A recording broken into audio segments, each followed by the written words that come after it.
Yes. Radhe Radhe. Welcome to Shri Vangshivat in Shri Vrindavan Dham.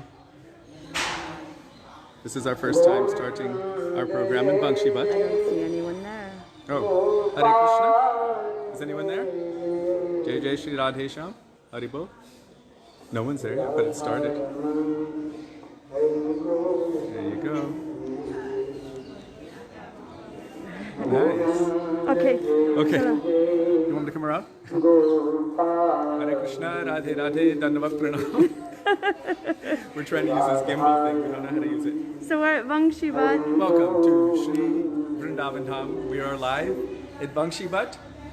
We're here with... Oh my God, it's not turning. The two Sudevis. There. Oh. Two Sudevis. Sudevi and Sudevi. Come on, let's show them. Okay. So this is Vangshivat. It means the tree that Krishna was on when he was playing the flute to call all of the gopis to join Rasa Lila.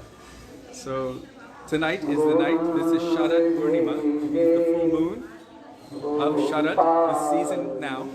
And Krishna was looking upon the moon, which was quite large and full and reddish, and it inspired within his heart the desire to do ras. So from that, he began calling on his flute to Srimati Radhika. Of course, I'm speaking way ahead of myself. Many devotees are not here present yet, so we will start with a quick Mangalachara. Why don't we do Mangalachara? Okay, go ahead. And nice kirtan's going. Can you hear me okay? I'm using this microphone thing. Can you let us know if you can hear okay? Can you hear okay? Tell me. Radhe Radhe. Okay. So Srila Gurudev ki jai, Srila Prabhupada ki jai,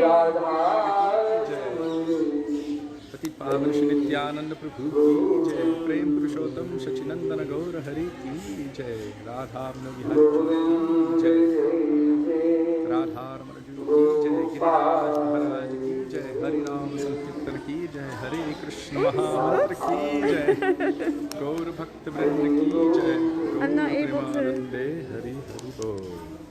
It's not doing it. You turned it on. That light has to be on. Let's go to Gopishwar. Okay, they can hear us.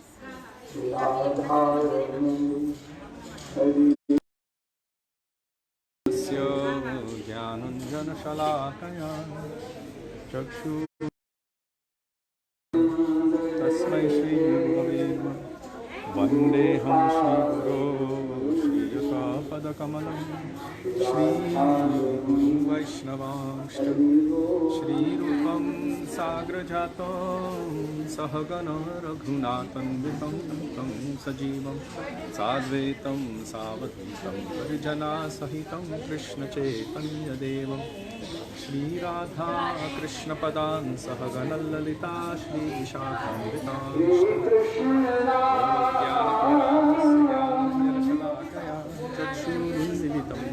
Tasmai Shri Gurave Namah Namah Vishnupadaya Radhikaya Priyatmane Śrīmad Bhaktivedānta Nārāyaṇa Namine Shri Krishna Lila Katane Sudaksham Modarya Madhurya Gunashri Param Narinyam Purusham Mahantam Nārāyaṇam Shirasham Namami Shri Gandhinam Bhakta Shiromanim Shri Krishna Pada Jagatayakahritam Chaitanya Lilamrita Sarasaram Nārāyaṇam Swam Sapatam Prapadye Nama Om Vishnupadaya Krishna Presthaya Bhutale Śrīmate Bhaktivedānta Swami Namaste Saraswate Gauravani Pracharine Nirvishesha Shunyavadi Ashtadhya Deshatarine Nama Om Vishnupadaya Gaura Presthaya Bhutale Śrīmad Bhakti-pragyāna Keshavati Namine Ati Martya Charitraya Sashritana Chakāya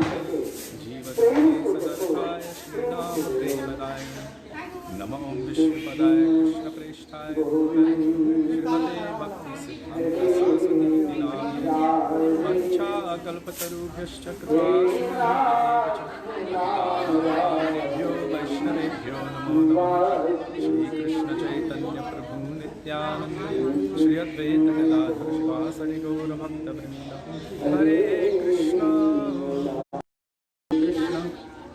Krishna Krishna, Hare Hare Ram, Ram Ram, Hare Hare.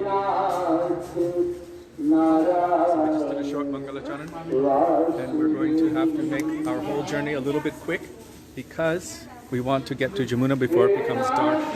So we're going to start here with the original Shri Guru.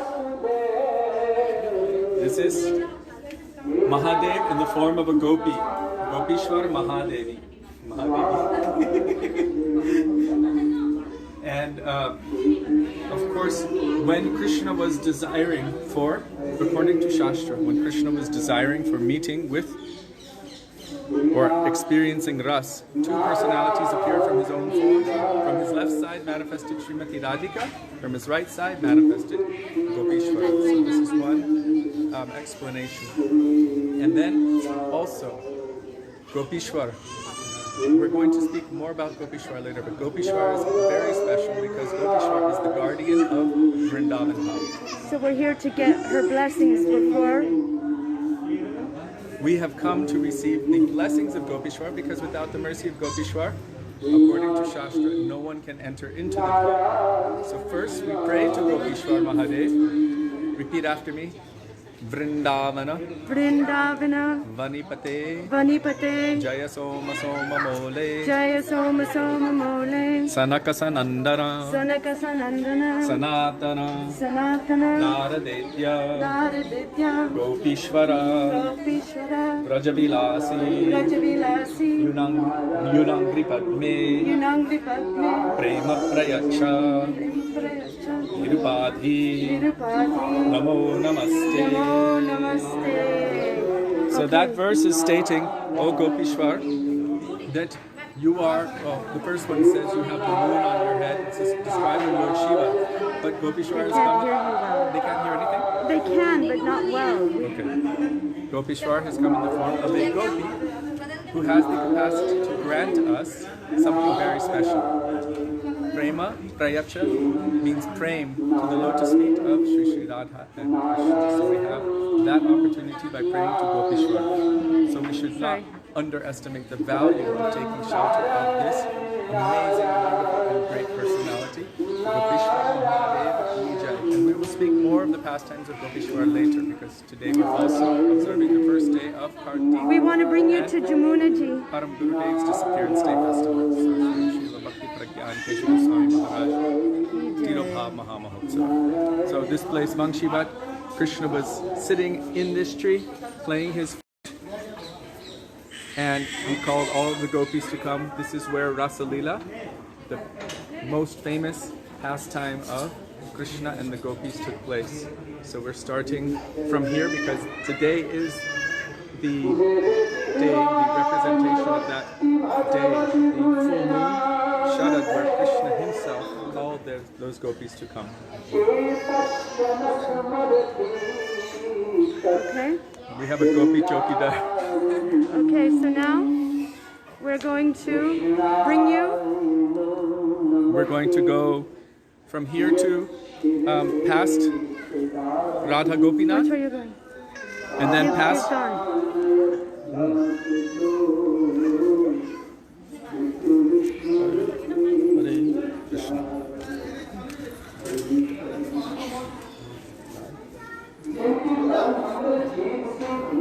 So from here we're going to go past Radha Gopinath, and then past Radharaman, and then past Radha Gokulanand, and past the ashram of Bhakti Kamal Govinda Maharaj, out through Keshi Ghat to Sri Jamuna Devi. Where we will make our sankalpa. You need to be there with us at bay.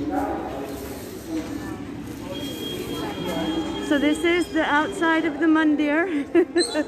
You guys are really live with us right now. Okay, we're just getting our shoes. Okay. And yours? Yeah. Okay, we have to be careful. Be careful for monkeys. Right. Okay. So tell the pastime of Gopishwar while we're walking. Okay, so we don't know any other way to do this live streaming constantly without actually being live. So we are newbies at this. You are going for a little walk with us past the generators. And we didn't know you couldn't use a gimbal in Facebook Live, so please forgive us for our inadequacies in this way. Just watch for monkeys. Be careful for the monkeys. Okay, so the history of Gopishwar, because we're actually walking, oh my God, we're actually walking right now toward the original temple of Gopishwar Mahadev. I hope you can still hear me. Can you hear me, Sudevi? I can hear you. So, basically, Radhe Radhe. Radhe Radhe. You have to move this. Okay. Ah, smart. So, Okay, so many monkeys. it's okay. So, Mahadev, Lord Shiva, wanted to see the beautiful pastimes of Radha and Krishna and the gopis in Rasa Leela. So, because of that, he could not enter because he had a male form. Srila Gurudev said hundreds and thousands of times that no other male form can enter, only Krishna. He's the only Purush in the Rasa Leela. This is the original Gopishwar temple here. Yeah, Thousands of years old. Can we But go we're in? not going to go, are we? I don't know. Can we go? Maybe just to the door, because we're going to go later. Yes, this is the original Gopishwar Mahadev Radhe Radhe. temple here. Kishori Mahadev. Jai. Okay. Watch for the monkeys. Sorry. This guy's backing up. He doesn't know what he's doing. Come on. This way. Okay. Okay. So, I'm going to stick with it. Radhe Radhe. No. Careful with the dog. So, no other male form can enter. No other male form can enter. Watch out. Only Okay. Krishna.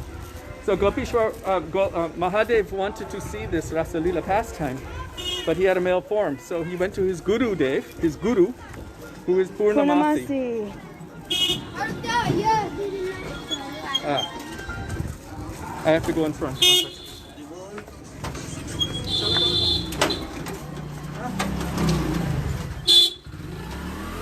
Oh, sorry. Okay, sorry. So Purnamasi said, you can't go in this form. So he said, what can I do? So she said, come with me. So she brought him to Brahmakund. And Brahmakund is a very special place. It's near Govindaji Mandir. And it's Careful. also, Oh, there's your Guru Mahārāja. this is Bhakti Babud Bodayan Mahārāja's mat here. Also Srila Bhakti. Pramod Puri Goswāmī Mahārāja. Okay, Chela. If you go to the right here, then you will end up going to Dhir Samir, but we're not going there now. We're not going there now. We'll take you there another day. Up. Look, you're hugging her with your hand. It's okay, good. So, Purnamasi brought him to Brahmakund and dipped him in Brahmakund. And when he came out with a beautiful gopi form. And then he just went and hid in the bushes in this gopi form at a distance from the Rasa Leela as Krishna and the gopis were starting to perform their Rasa Leela. Srila Gurudev told this katha many times. So, going into the bushes and hiding there, he was watching, but in the form of a Radhe gopi. Radhe.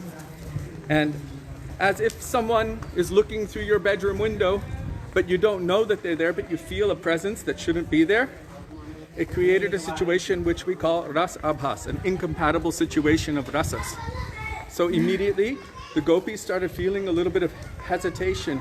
And Krishna, something is not right. We're not feeling the same normal ananda, bliss, happiness, and exultation in ras as usual. Maybe some unauthorized influences nearby. So immediately, Krishna, the gopis started searching everywhere. Where is this influence coming from that is halting our ability to increase Krishna's transcendental pleasure? And as they were searching, they found one new gopi in the bushes. And seeing this new gopi, they're like, who are you? well, it was Lord Shiva, so he's not going to go, I'm Lord Shiva. So he was mute. He didn't say anything. And they're like, where are you from? Oh my God, I don't know that either. What's your name? Purnamasi didn't tell me all this. Yeah, Purnamasi didn't tell him anything. He just didn't gave have him a form. Sambandhagyan.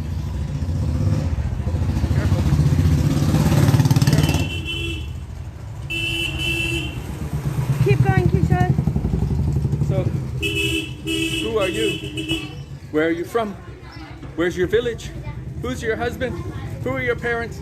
She couldn't answer any of these questions, and one gopi after the next was asking.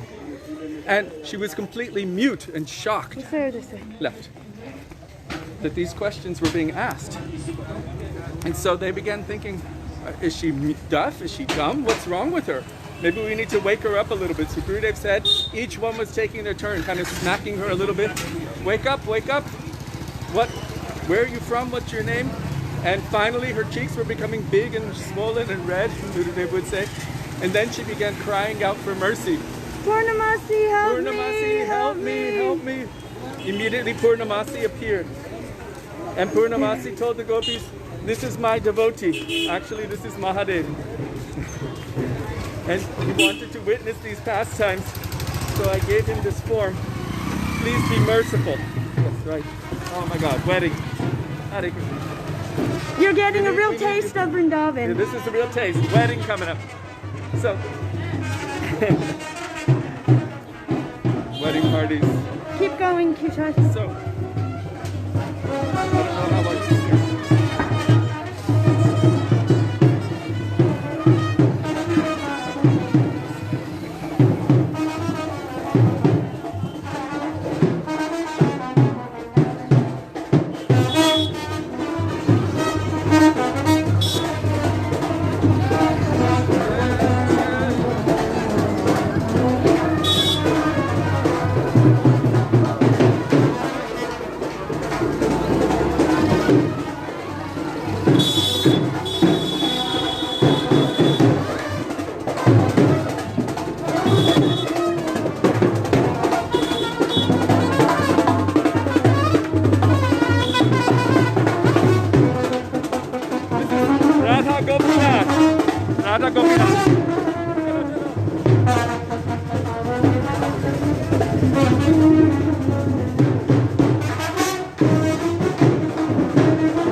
Take rest and sleep. And where many monkeys reside. Transcendental. What? Many monkeys reside. Yes. So I was telling you about Gopishwar. We're just about to come to Radharaman. And we have our guardian with us. So here we are. So just around the corner here. We're turning here. Right. Coming to Radharaman. The temples are still closed. But this is Radharaman Mandir. With all the monkeys there. Oops, be careful. There are thieves here. Yes, they're thieves. These monkeys. They're the friends of Krishna. Okay, now we're going to try to bring you past Radha Gokulananda if we can. Yep. Hare Krishna. Here we go.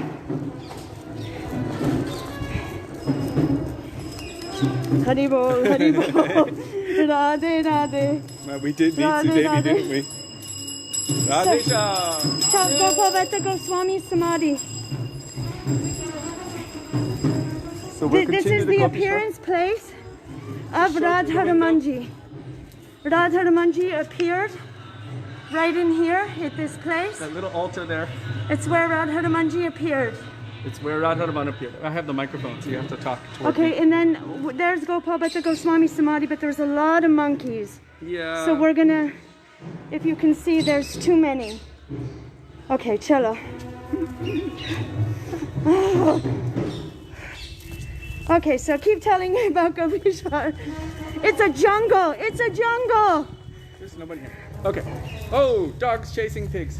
Up, up. Hare Krishna. Pig coming, pig coming. Incoming pig. So, Gopishwar.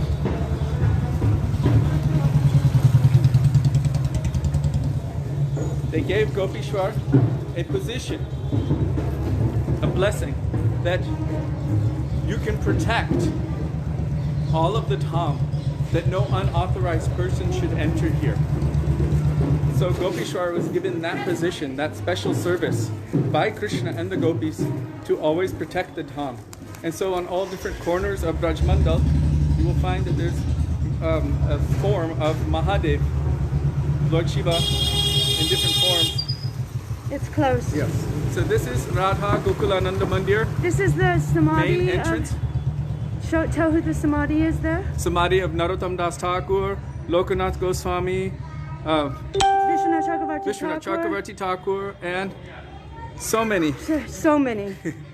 And also all of this, the original deity of Krishna's Kaviraj, I don't remember. Oh, you Vishwanath Chakravarti Thakur is Thakur. No, the little one who they used to carry it around their neck. Yes. Raghunath Das.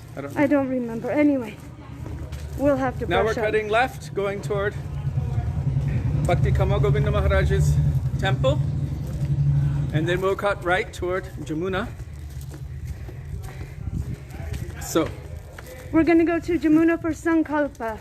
without the blessings of Gopishwar Mahadev, we cannot even enter into the dham. Even if we come in physically, we will not be able to access the mercy of the dham properly. This is the place of Srila Bhakti Kama Govinda Maharaj. This is his mandir. Yep. He was very, very dear to us, as you remember. So, this is his place. Now we're going to This way. Jamuna Ji and Parikrama Marg. Tell them Parikrama Marg. Yes. So we're going to Parikrama Marg. Parikrama Marg is basically a parikrama path which has been built, Radhesham, all the way around the main forest of Vrindavan, which is no longer physically appearing as a forest. Big monkeys. There's a lot of structures, but still, those who have the transcendental eyes to see, they will see the real Vrindavan as it is. As it is.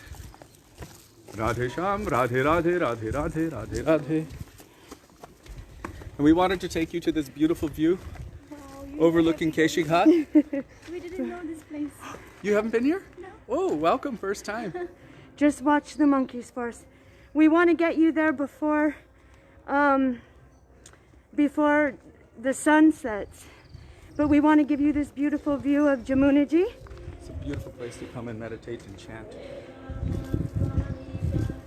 So Now we're we- just over Keshi Ghat. Ah. Look at the sun is setting over there. You can Oops. turn your hand. Double click it. There you go. So, Śrī Jamuna Maharani. Ki Jai.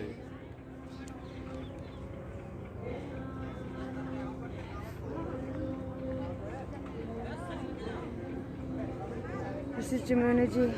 Now we will take you to Jamuna Ji, tell them. Yes, from here we'll take you to Jamuna and we'll do a little achman and offer a prayer for our, just down there where those devotees are. We'll offer a prayer for the benediction of the result of our virtual parikrama. This is the manifest. Parikrama Marg. People are doing parikramas down here. Yep, they come through. Okay, so now we're going to take you to Jamuna Ji. So did I finish with Gopishwar? They were beating her, and No, then way past that. So she is Eternal the guard. guardian of Vrindavan, and Srila Gurudev explained that Gopishwar is the original form of Lord Shiva. And that form of Gopishwar has the specific power and potency to be able to grant prema, divine love, at the lotus feet of Sri Sri Radha Krishna Jugal. So she's very special, very powerful. Radhe Radhe. And when we pray to any aspect or any deity, any form, we pray to for our goal. If you can help me at all toward the attainment of my goal, then this is my goal. And so when we pray to Mahadev, we pray for that goal. and specifically in the form of Gopishwar. Careful, Sudevi, it's very slippery here. Princess. Specifically in the form of Gopishwar, Mahadev is able to grant that goal, the goal of divine service at the lotus feet of Shri Radha and Krishna in prem. So now we're going to Jamuna. Jai Jamuna. Oh, there's so many monkeys down That's here. okay. That's not They're normal. over there. Shri Jamuna Mahārāja Okay, ki Jai. jai. All right, so in here,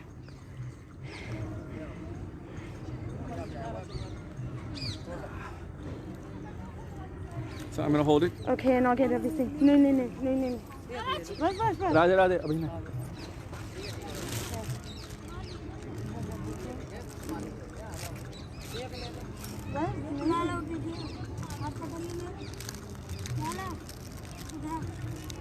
Are you telling them anything? Not right this second, I'm just showing them Jamuna. Can you still hear me okay? Can everyone hear okay? So, we are at Keshi Ghat. This is Jamuna. We don't know how to use this gimbal thing. It's not really meant for Facebook Live. It's meant for normal video filming. Tell us when we should start doing the... Okay. And then we'll hold the flowers and do a sankalpa. Mm-hmm. So... Radhe Radhe. Radhe. Radhe Radhe Sudevi. It's not lighting. No, that it has a high pitched flame. So they're lighting the incense and the lamp. We talked about the lamps yesterday. What is the value of offering lamps during the month of Kartik? Shri Vrindavan Dham ki jai. Just chant Harinam so everyone can join. Yes. Hare Krishna, Krishna Krishna, Hare Hare, Hare Rama, Rama Rama, Hare Hare, Hare Krishna, Krishna Krishna, Hare Hare, Hare Rama,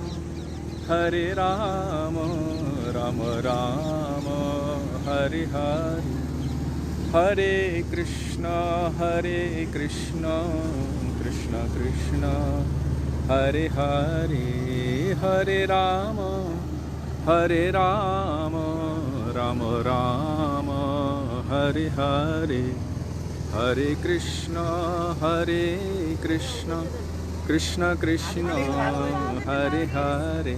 So all the devotees, now we are offering you and your virtual lamps. This is your hand together. So we're offering to Jamuna, begging her for her blessings. Shri Jamuna Maharani, she's a very special personality, very near and dear to Krishna. She is a special medium. She's a special medium by which one can connect to Krishna. Like nowadays, we're able to communicate with you live via, We have to offer them. Live via Facebook from across the world. In a similar way, but in a much, much more powerful way, Jamuna is able to connect anyone's heart to Krishna and Krishna's heart to them. What did Srila Gurudev say about Yamuna Devi?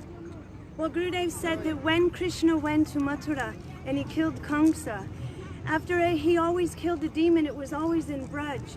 And so he looked and he saw, where are my gopis? Where are all of my Brajabasis? Krishna doesn't get tired when he kills demons. But this time he told everyone, I'm tired, I need to go take rest. So he went to one place called Vishram Ghat. And going to Vishram Ghat, Krishna began to weep in separation from the gopis. The gopis and all the Brajbasis heard that Krishna had killed Kamsa, and they thought, what can we do? Where can we go to meet our beloved? Spontaneously, they all came to Jamuna, and they began to weep tears in separation.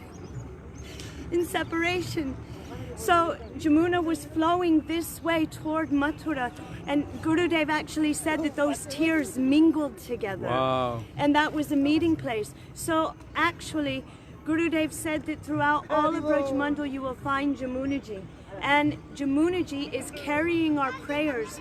She is actually the liquid form of Bhav, and she is Vishaka Sakhi. So she is that person who is so soft-hearted. Her name is Anuradha. She's so soft, so sweet. So even though we don't know all of the prayers that our Gurudev and Tirtha Maharaj would chant at this time, we know that Gurudev told us to have one particular mood and focus. And that was Shama Sundara Shikanda Shekara Smerahasa Murali Manohara Radhikara Sikamang Kripanidhe Swapriya Charana Kinkarim Kuru. Oh Krishna, if you can give me anything, I beg you, please make me a kinkari, a maidservant at the feet of your beloved. So what we're doing now is making a sankalpa. It means making a vow for this month of Kartik. Urja Vraj. Urja means power, Shakti. Srimati Radhika is the power of Krishna. Gurudev would say, without Srimati Radhika, Krishna is Nirvishesh Brahm. He has no Shakti, although they can never be separated. But this month has so much power, so much potency, but so much mercy. So we're taking these flowers, and in the name of our hearts, in the name of our hopes, our goals, our aspirations, and our observance of this Vraj, we are offering ourselves to Jamuna to please take that offering to the feet of Radha and Krishna. The one thing that we can do, like I can give you my own personal mood. When we're doing anything during this month, we should have a purpose and a goal. Why am I doing this? Because I want to be the maidservant of Srimati Radhika in the gun of Lalita Sakhi under the guidance of Rupa and Raman Manjari. But here and now, please give me Guru Nishta. Give me firm faith, dedication, and Shraddha at the feet of my Gurudev, my Guru Padma, who has given me everything. So now, when we do anything, when we do arti, when we take prasad, when we chant on our japamala, at that time we remember this small prayer. This is why I'm doing it. And ultimately, it is for the pleasure of Krishna. So now we're going to offer all of us, including all of you, you are all these petals. Bring your hands in here. There. And we will offer, you can make your prayers, and as we offer us all to Jamunaji, and then we'll take you back to Gopinath Bhavan, where we will hear about the glories of our Param Gurudev. So Jai Jamuna.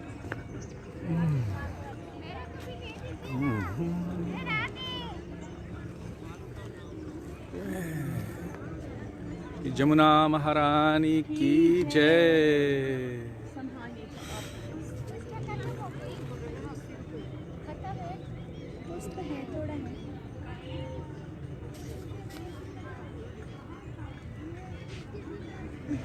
There, the lamp has been offered.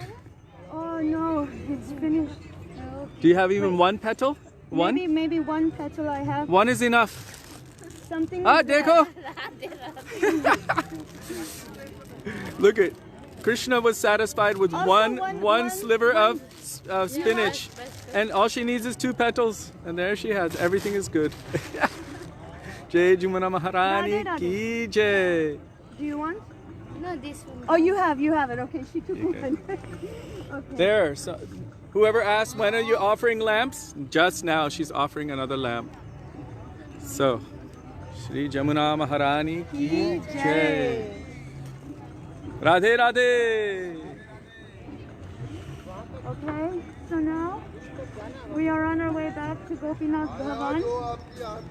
Are you going to do this, or should I hold it? Or you want to see? Oh, they like me. No, it's like a whirlwind. Just over me, not over anyone else. Oh, okay. Radhe Radhe. I think I have to put on a mask, or you can hold it. Okay. Sudevi's your guardian. Okay, so now let's go this way. You want to go past the monkeys? Not the. There's monkeys everywhere. Okay, sorry. So we're not professional at this. We don't know how to podcast properly or anything. So just bear with us. It's our first time. If we get good, we could do it again. If you like this idea. By your grace, by your mercy. Now we're coming to the Parikrama mark. Sudevi, give me the... Thank you. Look at a baby monkey on the wire. Oh. Radhe Radhe. Radhe Sham. Radhe Radhe. Radhe Radhe. Okay. Jai Shri Radhe. Jai Shri Radhe. Radhe Sham. Sitaram. And there's Jamunaji. So, yes, coming up next is Gopinath Bhavan. before Gopinath Bhavan, we will be walking past Shringarvat. Oh yes. Shringarvat is a very special place. Jai. After, Jai. Jai. After, we know that during Rasa Leela pastimes,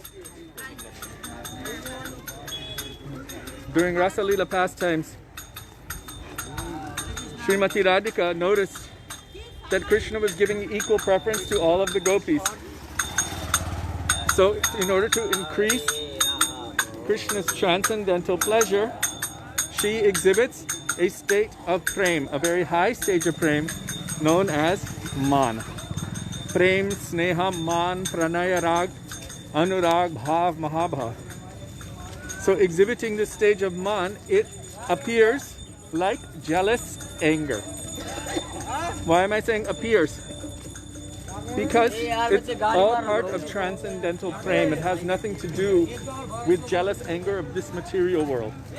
Jealous anger of this material world is based on lust, desire for one's own gratification. But her jealous anger is based upon transcendental pure love, which is desire for the gratification of Krishna's transcendental senses. It has no selfishness at all. So it is made only of divine love or prem. So she left the Rasa Leela, and all the other gopis, they were feeling themselves so fortunate. But without Radhika, who is the source of all of those gopis, Krishna was feeling no exaltation, no bliss, even in the presence of Shatakoti Gopi. Shatakoti Gopi Madhava Man Rakite Narino. So he didn't feel that bliss, that happiness, that exaltation.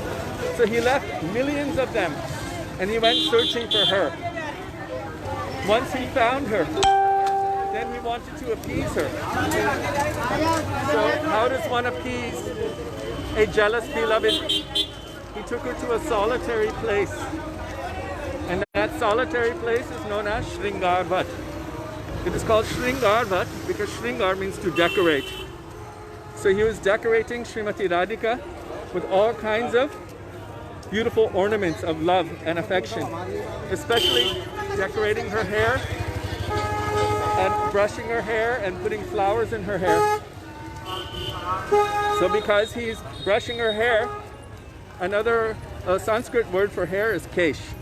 So from that he became known as Keshava. So for every name of Vishnu that we have, like Damodar, Keshava, Padmanabha, there's also a corresponding name for Braja Krishna of Vrindavan. And those who are aspiring for the bhav, the mood of Rupa Goswami, in the wake of the Rupanuga Vaishnavas, they will focus all of their attention on the Braja bhavs, the Braja mood. Kanaya, Radhe, Radhe! Where's Kanaya? This Kanaya. Boatman.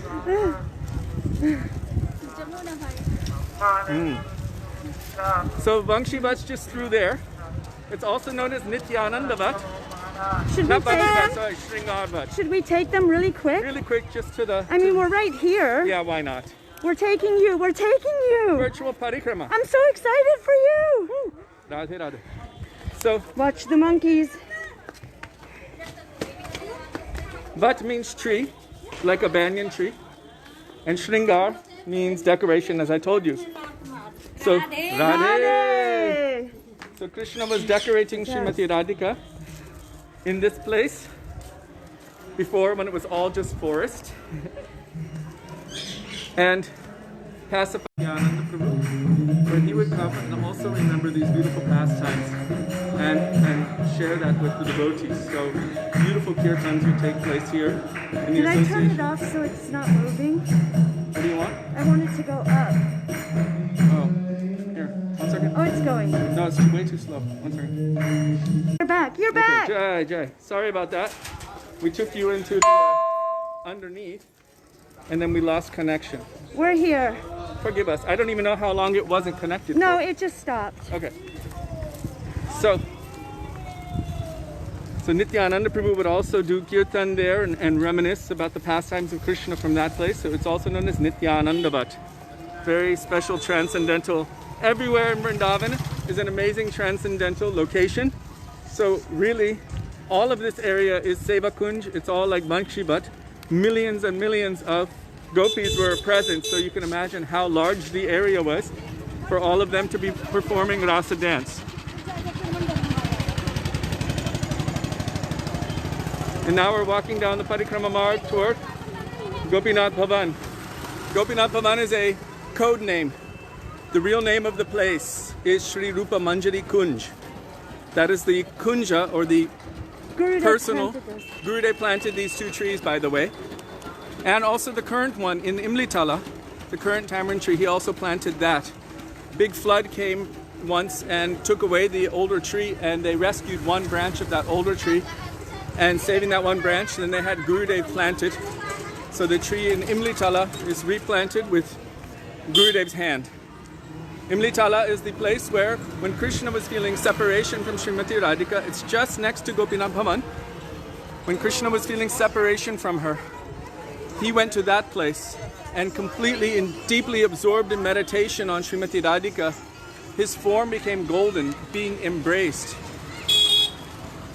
Due to intense absorption, Radha Alingita Vigraham, Krishna became golden like Srimati Radhika. So it's a prelude to the whole pastime of Chaitanya Mahaprabhu. This is Gopinath Bhavan. One of the most beautiful structures in Vrindavan, built in the old Rajasthani style. And out in front here, Anup and Sudevi, they feed the cows every day. You might have seen them online. Every day doing the beautiful seva of feeding the cows and the monkeys and the dogs and even the Vaishnavas and also the sadhus. So All right. very fortunate. What an adventure. I'll hold. We'll do this again. Radhe Radhe. I can't hug her. You can, but Social distancing. you can give her the arm hug. Radhe Radhe. Thank you, Sudevi. Radhe Radhe. Oh, big monkey, big monkey.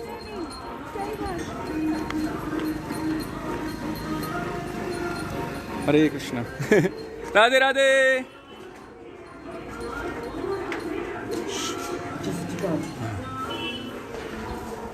So now we're coming into Gopinath Bhavan.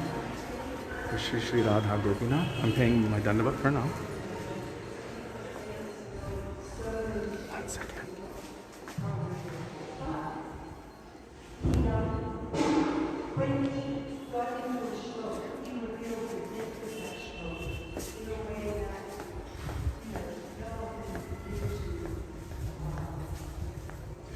So they're having a class there now, and we have to continue our class upstairs. Where we live. This is where we live. Well, there's the pots downstairs from Prasadam. Radhe Radhe. Uh-oh. So there's Sudevi.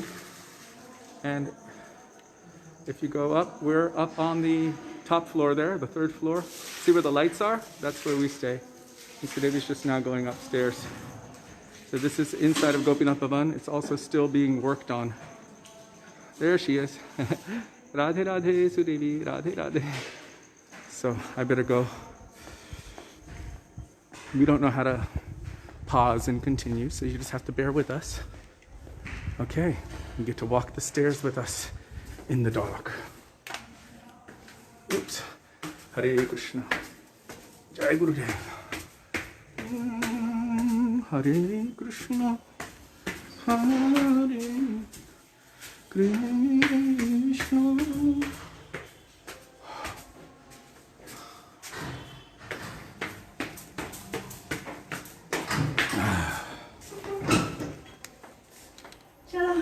Coming. Okay. All right. Now you might recognize. Can you close the door, Sudevi? Of course. There. We have arrived safely back in Radha Vino Bihari Mandir, Gopinath Bhavan, Śrī Vrindavan Dham, with their beautiful moonlight outfits on. Shri Radha Vino Bihari Ju ki jai. Shri Satyananda Gaur Hari ki jai. So Devi just made this beautiful outfit for Srimati Radhika and Krishna and Mahaprabhu. But this is her month, so she gets speciality. Right. All right, go wash your hands. Hold on. Jai Radha Vino Bihari, Radha Vino Bihari, Radha Vino Bihari, Radha Vino Bihari. Jai Satyananda Jai Gaura Hari. And look at the baby. And he's even got his monkeys with him and his little other baby friend. And all shalagrams are there. They wanted to hang out together today. Now, sorry. There's Param Gurudev. It's his day today, his disappearance festival. And there's our Guru Parampara. And today we have our Gurudev there. And here's our Śrī Dāmodara Lila altar. Oops, sorry, please forgive me. Look, we've offered a candle to them on behalf of all of us. And here's a beautiful, beautiful. Look, how sweet is that, no? Jai. Now, Kishori, you should wash your hands. TK. 1 second, we just put this out. Okay. Radhe Radhe, can you all hear us? Let me just adjust this here. Whoop. Now we have to adjust this. Right there. Good? Okay. Wait. Hare Krishna. Something like that. Yes, I make all their outfits. Quickly wash your hands. Jaldi karo. I make their outfits. I don't find that there's anything that is nice enough for them in the bazaar. So I thought I have to make it myself. Stitch by stitch, Sewing machine. No sewing machine. Every stitch, Hare Krishna, no. Oh, thank you everybody for coming to Vangshivat with us to see Gopishwar Mahadev, and you got to go to Shringarvat. We got to do our Sankalpa at Jamunaji, and now we're going to hear a little bit. Wow, we're actually earlier than I thought we would be. So we're going to do some bhajans, Jai. And we're going to hear about the glories of our Param Gurudev and the month of Kartik. Jai. So it'll just take a minute to get set up. I know the sound quality won't be as good. We were actually using the mic that came with the phone when we were out there, so the sound quality is different. Radhe Radhe. Hare Krishna. That was beautiful. Believe it or not, that was the first time since they locked it down that we've actually gone to all of those places all at the same time. And it was fairly empty except for the couple of wedding parties. So we had masks on, so Hare Krishna.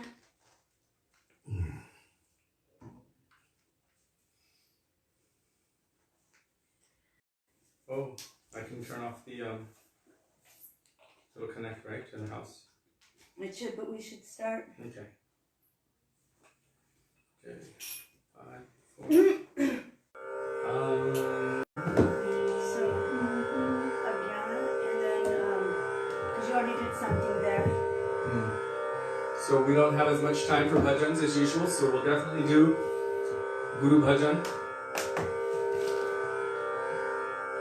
And the full Mangalakaran.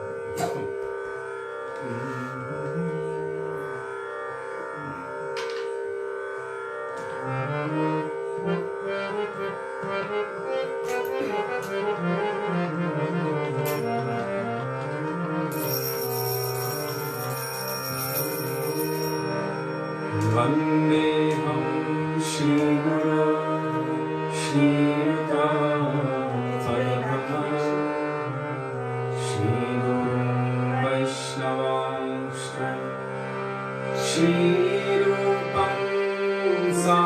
जातं सहगनो रघुनाथन्वितं तं सजीवं साद्वैतं सावधूतं परिजनासहितं कृष्णचैतन्यदेवं श्रीराधा कृष्णपदं सहगनो ललिता श्रीविशाखन्वितांश्च ॐ अज्ञानतिमिरान्धस्य ज्ञानाञ्जनशलाकया चक्षुरुन्मिलितं येन तस्मै श्रीगुरवे नमः। नमः विष्णुपादाय राधिकाय प्रियात्मने श्रीमद् भक्तिवेदान्तो नारायणीति नामिने श्रीकृष्णलीलाकतने सुदाक्षं सौन्दर्यमाधुर्यगुणश्च युक्तं वरं वरेण्यं पुरुषं महन्तं नारायणं त्वां शिरसा नमामि। त्रिदण्डिनं भक्तशिरोमणिं च श्रीकृष्णपादार्जुनदैकवृत्ति चैतन्यलीलामृतसारसारं नारायणं त्वां सततं प्रपद्ये। नमो विष्णुपादाय कृष्णप्रेष्ठाय भूतले श्रीमते भक्तिवेदान्त स्वामिनिति नामिने नमस्ते सरस्वती देवे गौरवाणी प्रचारिणे निर्विशेषशून्यवादी पाश्चात्यदेशकारिणे नमः विष्णुपादाय गौरप्रेष्ठाय भूतले श्रीमद्भक्तिप्रज्ञान केशवोऽनुत्ति नामिने अतिभद्रचरित्राय स्वश्रितानां शपानिने जीवनदुःखे सदर्पाय श्रीराम प्रेमदायिने नमः विष्णुपादाय कृष्णप्रेष्ठाय भूतले श्रीमते भक्तिसिद्धान्त सरस्वतीति नामिने श्रीरसभानदीने दयिताय कृपाभये कृष्णसम्बन्धविज्ञानो दयिने प्रभवे नमः। माधुर्योज्ज्वलप्रेमाढ्य श्रीरूपानुगभक्तिदा श्रीगौरकरुणाशक्ति विग्रहाय नमोऽस्तुते। नमस्ते गौरवाणी श्रीमूर्तये विनहारिणे रूपानुगुरुभावो सिद्धान्तध्वन्तहारिणे नमो गौरकिशोराय साक्षाद्वैराग्यमूर्तये विप्रलम्भनसम्बोधे पदम्बुजायते नमः।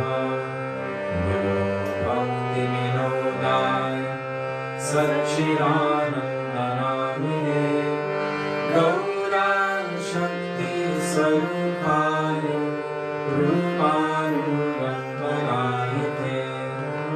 गौराविर्भावभूमे स्वं निर्दिष्टा सजनप्रिया वैष्णवः सर्वभौमश्री जगन्नाथाय ते नमः।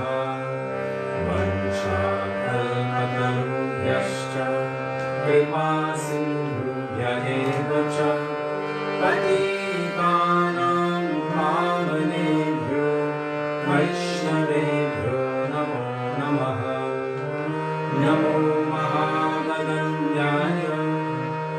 Krishna prema pradayate Krishnaya Krishna Chaitanya Namne Gauratvise Namaha Hey Krishna Karuna Sindhu Dīnabandho Jagatpate Gopesha Gopika Kanto Radha Kanto Namostute Tapta Kanchana Gaurani Radhe Vrindavaneshwari Vrishabhan Sute Devi Pranamami Hari Priye Jayatam Suratopanga Mama Mandam Pategati Vatsarvasvapadam Dojo Radha Madana Mohano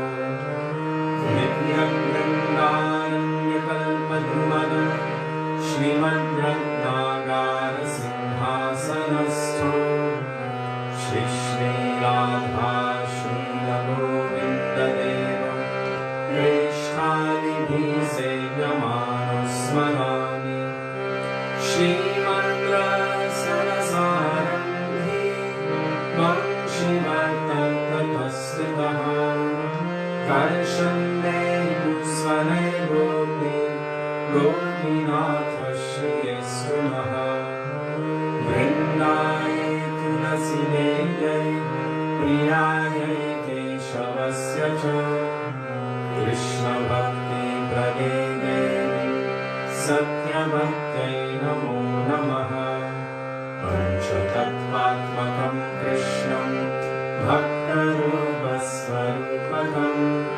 Bhaktavataram Bhaktatyam Namami Bhakta-shaktikam Jai Shri Krishna Chaitanya Prabhu Nityananda Shri Advaita Gadadhara Śrīvāsavi Gaura Bhakta-vrinda Chaito Darpanamarjanam Bhavamaha Dāvagni Nirvāpanam Shreya Kairavachambrika Vitaranam Vidyavadhuru Jivanam Anandam Buddhivardhanam Pratipadam Purnamritashvadanam Sarvatma Snapanam Param Vijayate Shri Krishna Sankirtanam Harer Nam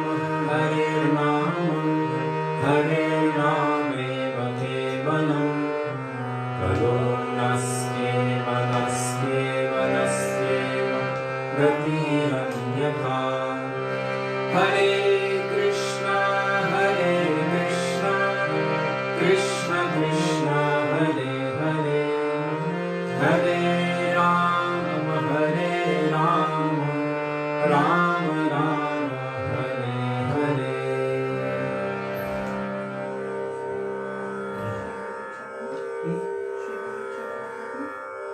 Sure.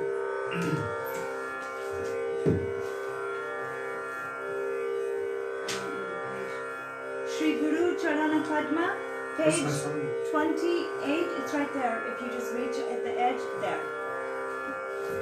My songbook? Closer to the edge, right there.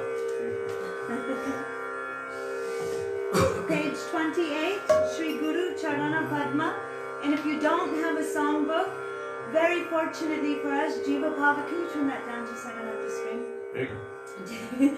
Jiva Pavana Prabhu is so kind that he's posting the kirtans and bhajans that we're singing so that we can all join in sweet kirtan together. And sometimes he is completely inspired, and to so many of the bhajans he'll be adding all kinds of beautiful purports and all kinds of nectar from our acharyas. So please look for the name Jiva Pavana Prabhu.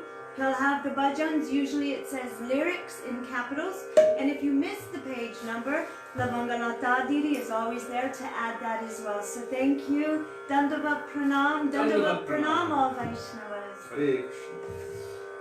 Is the connection on? Oops. Here. What page 28? Answer, I don't know. 28. 28.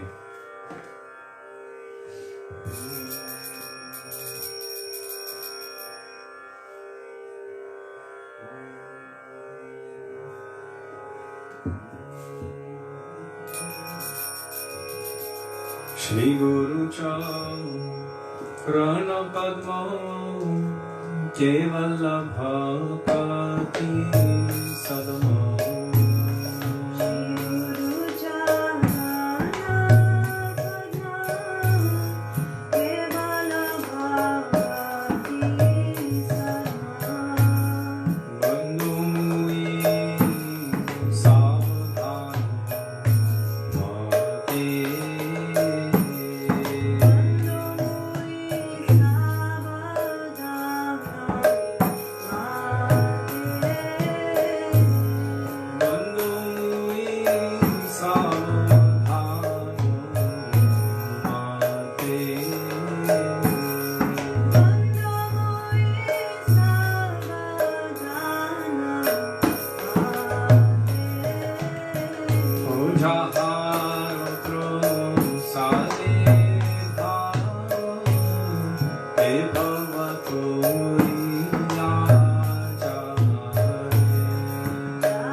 Guru ki jai, Shri Guru Parampara ki jai.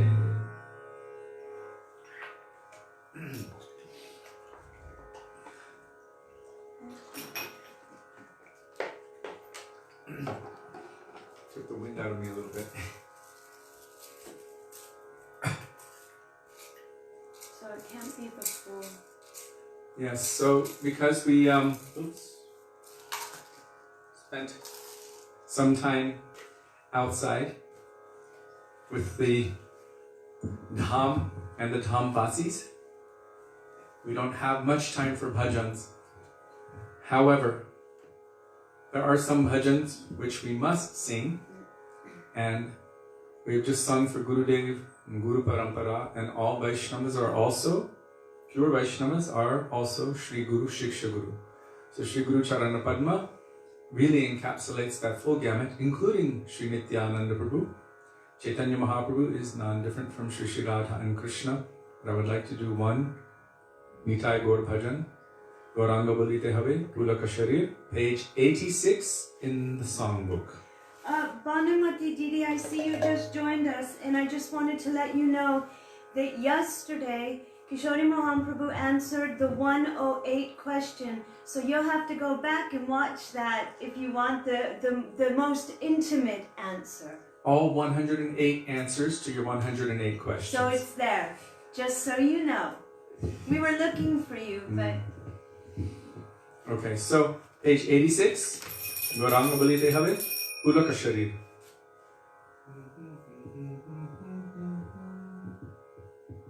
I'll try.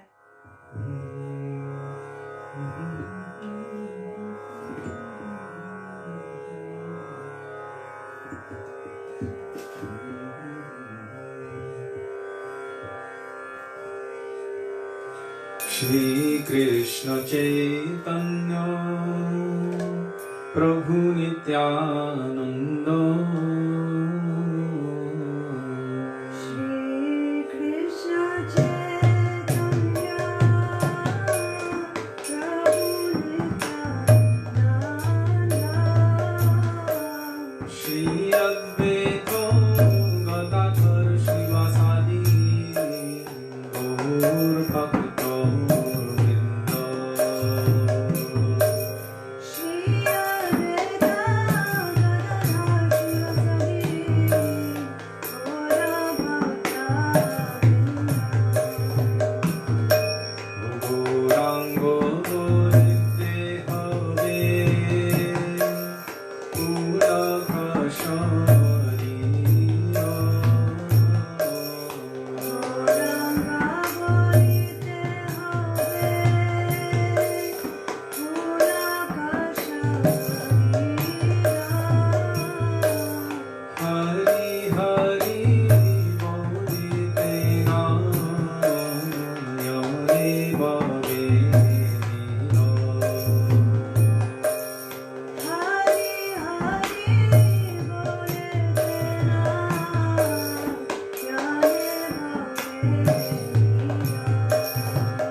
Shubha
Sorry, I'm just trying to turn this off. Okay, there we go. Radhe Radhe. No more interrupting. Okay, so we must sing Namami Nandanandanam, Radha Kripakatakshas Tavarani, Dāmodarāṣṭakam. and Śrī Dāmodarāṣṭakam. Which one All first? three. Dāmodarāṣṭakam? No, Dāmodarāṣṭakam always came at the end. Okay. So Namami Nandanandanam, pehle, first of all, then Radha Kripakatakshas Tavaraja, then Śrī Dāmodarāṣṭakam.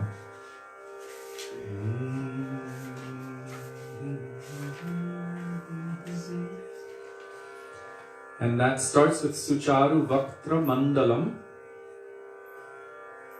page 289 in the songbook.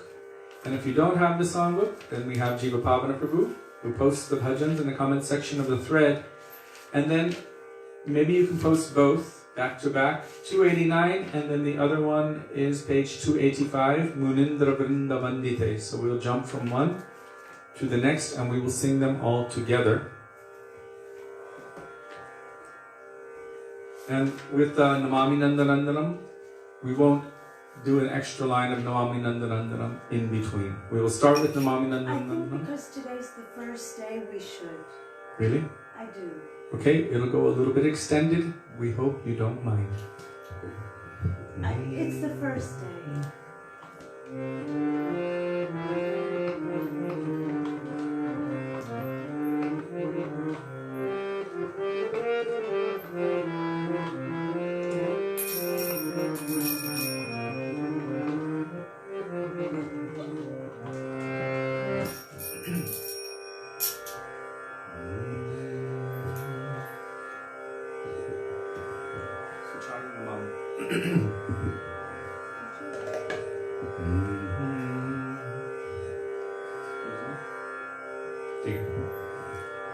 Sucharu Vaktra Mandalam Sukarnaratna Kundalam Sucharchitanga Chandanam Namami Nandanandanam Namami Nandanandanam Namami Nandanandanam Namami Nandanandanam Namami Nandanandanam Sudhirha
285, Munindra Vrinda Vandite. I think Jivapavana Prabhu already posted it, so Thank you. I think Munindra Vrinda Vandite. Śrī Radha Kripa Kataksha Stavaraja, page 285.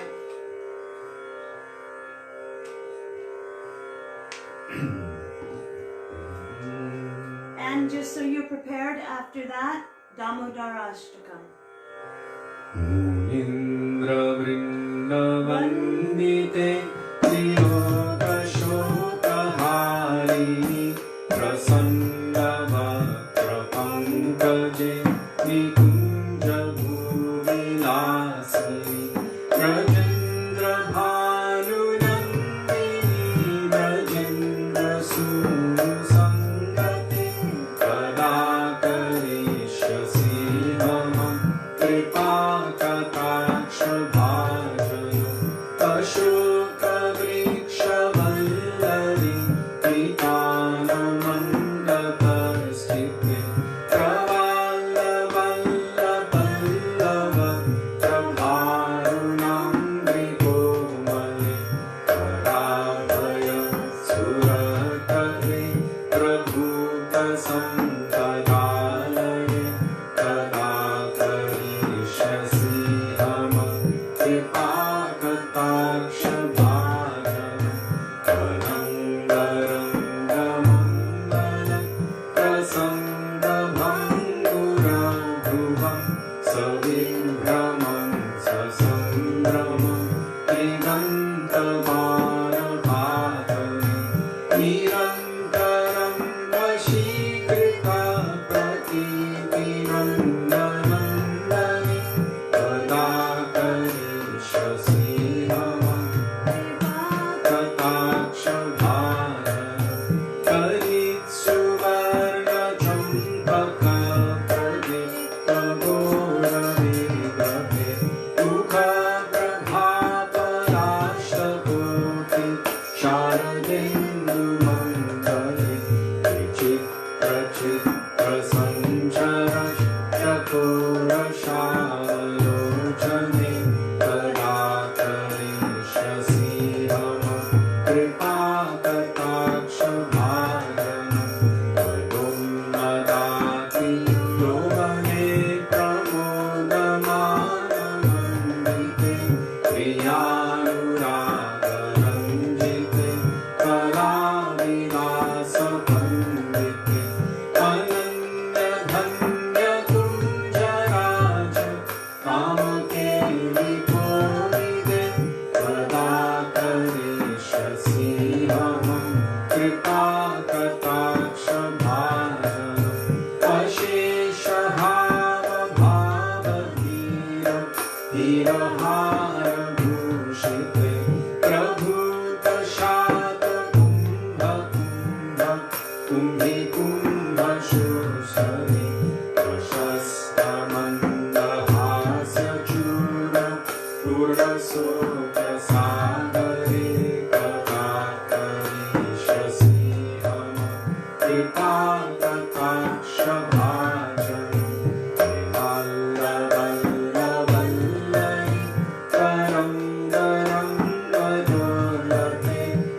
पुष्पमेखलागुणे प्रशस्तरत्नपिङ्गी कलापमध्यमन्धुरे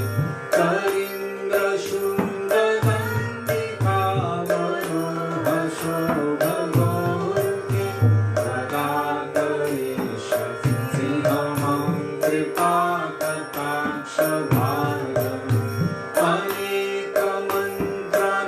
अनेकमन्त्रनादमञ्जु नुपुररवस्वर समाजराजहंसवंश निगणाति दोरवे विदोलहेमवल्लरी इदं विचारचङ्क्रमे कदाकरीशसिंहम्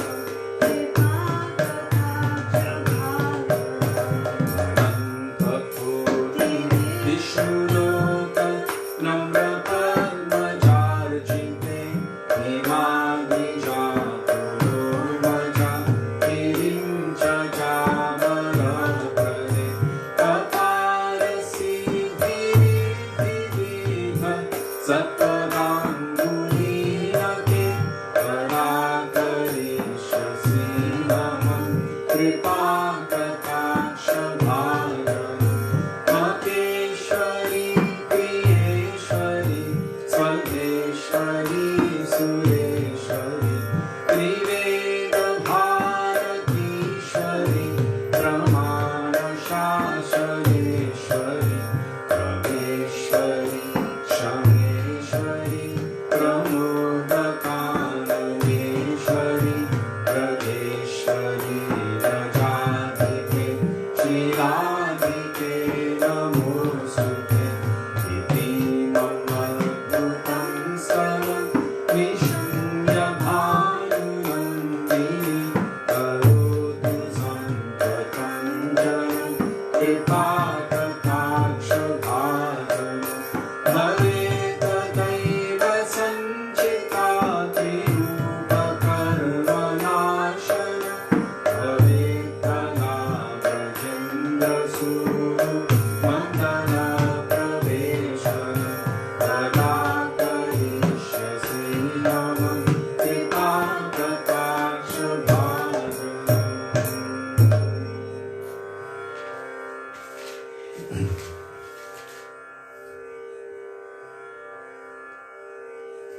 Normally during Parikrama, those two bhajans are done in the morning time. I don't remember doing them in the evening. Yes, we did. You do? Mm-mm. No? Okay. Maybe, I can't remember exactly. But we always did Dāmodarāṣṭakam in the morning and the evening. In the morning with the morning tune, in the evening with the evening tune. Yeah, it was Krishna Deva and then that. Krishna Deva Bhavantam Vande, then Radhe Jaya Jaya Madhurayate. Then in the afternoon or evening, Namami Shanam Which is Sachidananda. It's page number 290.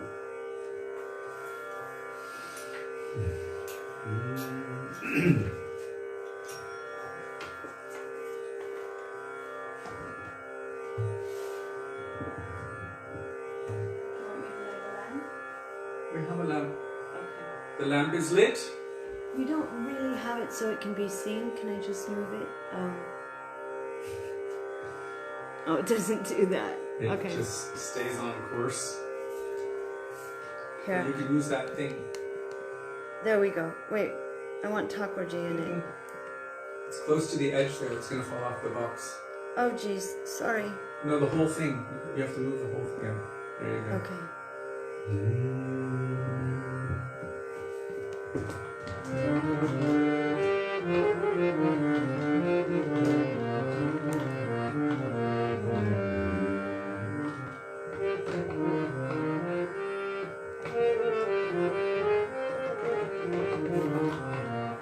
Mahaprabhu's cut off. Well then, back the whole thing up. The whole thing from the bottom. There we go. Okay, there we go. Mahaprabhu's there. Okay. Alright. Śrī Dāmodarāṣṭakam, page 290, 290, They starting. said they can't see it. Oh, Can you see this one? Maybe for this, can I just bring it closer, and Sure. then I'll move it back after, and then just down it a little bit. There you go. Can you see it better? Just tap the screen once so it's in focus. Okay? So all together. She said perfect. Jai. Okay. Namami Shwaram Sachidanandarupam Sadgundanam Gokule Vrajaman Yashoda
We will sing the other tune, the one that you're more used to, the ISKCON tune. The what did I do? I got this. Okay. Maybe use that little knob. No. Okay, wait. Use the little thing, the remote, to turn the. Okay. There you go. Sorry, guys. Okay.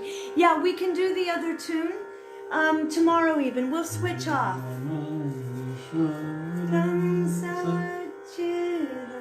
We'll do that again, or tomorrow. But the one we did with our Gurudev in the morning, it was a Namami Sharam Sachidananda Rupam, the morning tune. And then in the evening we did this tune. And then sometimes we did another version of it, which was a bit more... But because we're all from ISKCON originally, and it brings that nostalgia, which is that mood of the heart. And just that mood, and yeah, we'll be doing that too. Okay.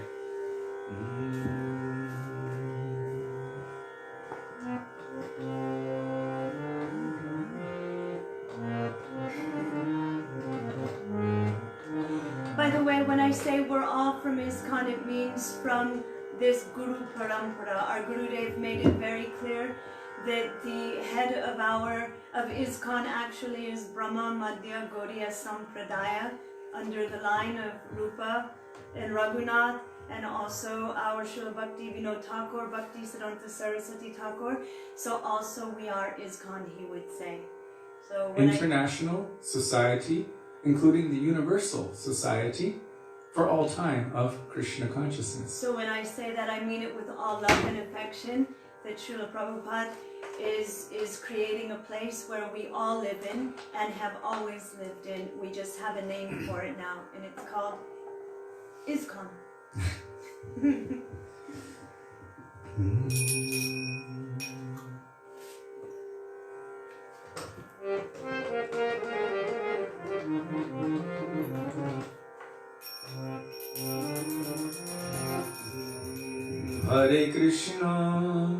Hare Krishna, Krishna Krishna, Hare Hare, Hare Ram, Hare Ram, Ram Ram, Hare Hare.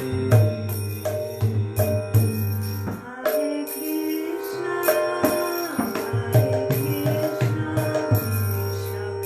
Krishna, Hare Hare, Hare Rama, Hare Rama, Rama Rama, Hare Hare.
Bhaktivedānta Keshava Gosvāmī Mahārāja ki jai, Gadiya Tirobha Mahamahotsav ki jai, Gaura Bhakta Vrinda ki jai, Jai Gaura Premanande Hari Hari Bol.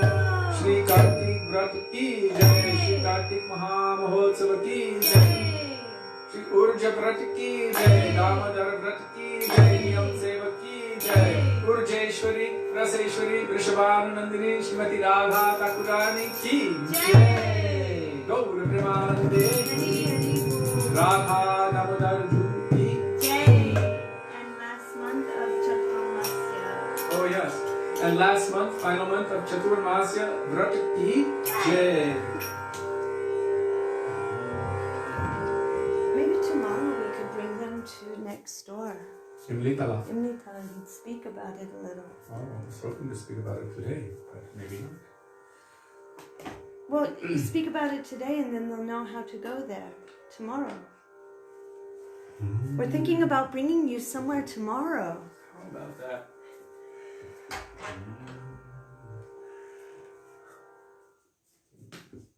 Hare Krishna. Hare Krishna.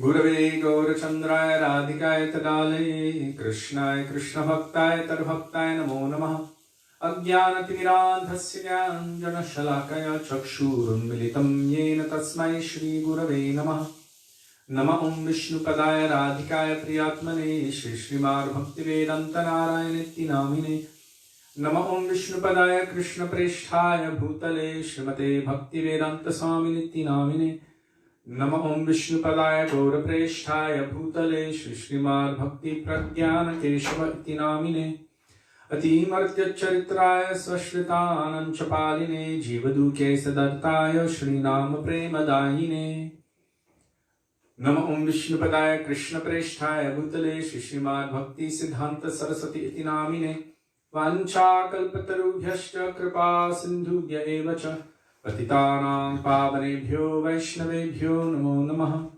Shri Krishna Chaitanya Prabhu Nityananda Shri Advaita Gadadhar Shivasadi Gaura Bhakta Vrinda Hare Krishna Krishna Krishna Hare Hare Hare Rama Rama Rama Hare Hare Mukam Karoti Vachalam Pangam Nangayate Girim Yat Kripatamaham Vande Shri Gurum Dinatarinam.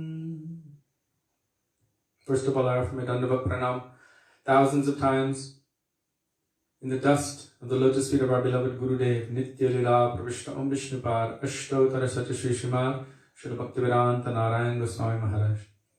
And the same thousands of Dandava Pranam in the dust of the lotus feet of Nitya Lila Pravishta Om Vishnupad, Ashtotara Satya Shri Śrīmad, Śrīla Bhaktivedānta Swāmī Śrīla Prabhupada. And especially on this day, the day of the anniversary of the disappearance of our Param Gurudev And Sannyas Guru. and Srila Prabhupada's Sannyas Guru, and first or main disciple of Srila Bhaktisiddhanta Saraswati Thakur Prabhupada. I'm offering my pranam thousands of times in the dust of the lotus feet of Nitya Lila Pravishta Om Vishnupad Ashtotara Shata Shri Śrīmad Śrīla Bhakti Pragyan Keshava Gosvāmī Mahārāja. And to all of our Rupanuga, Gaudiya, Guru Varga, and to all Vaishnavas past, present, and future, including all of you who are present with us today on this very amazing, beautiful day, the first day of Kartik here in Śrī Vrindavan. I offer to all of you my Dandava Pranam. Dandava Pranam, dear Vaishnavas. Radhe Radhe Radhe Shyam. Radhe Radhe Shyam. Someone, yes, let's go on another trip. Let's do this. Maybe we can try. I think it's nice. I'm going to have to develop my podcasting techniques. It feels so intimate, actually, when we were bringing you to all of those places, because so many of you have been with us every day. It felt like we were showing you our home, your home, Vrindavan, going to Vangshivat and seeing Gopinath's place, then seeing Radharaman's place, going to Jamuna with you, going to Shringarvat with you. So it was very sweet for us too to have you with us. And so I was thinking, when we were doing bhajans, where are the other places that we can take you before it gets too dark? You know, it has to be close enough. Or too crazy. Or too crazy. We met with 2 wedding parties, tons of monkeys, a mother pig running at us. So, but Vrindavan is very natural. Very organic. Very organic, and you just go with the flow of Jamuna and everything is great and wonderful. We were excited to have you with us. Yes.